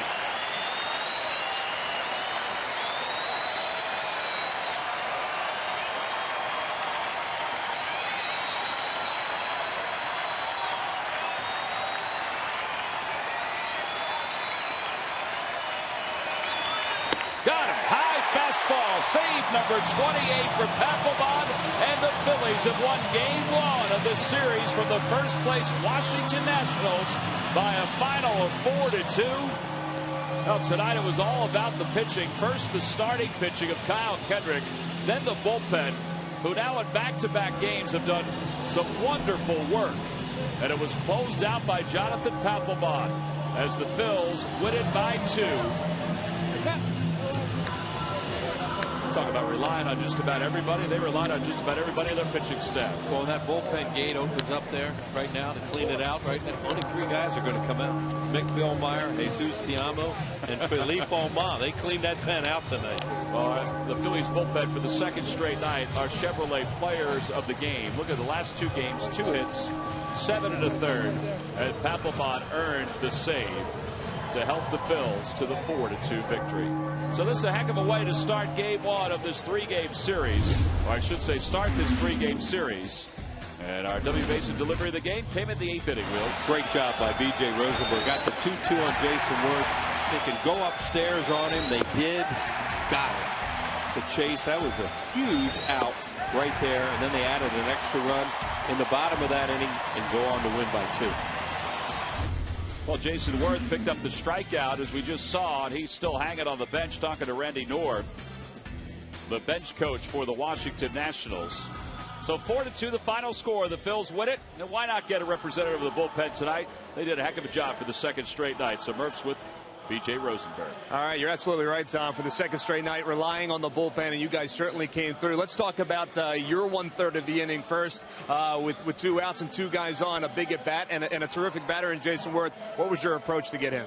I was just trying to continue with what I've been working on the last few outings, trying to kind of stay within myself. It was kind of hard there. I think that's the most kind of amped up I've been in a while, but it was a really big out, and I was really glad I was able to do it.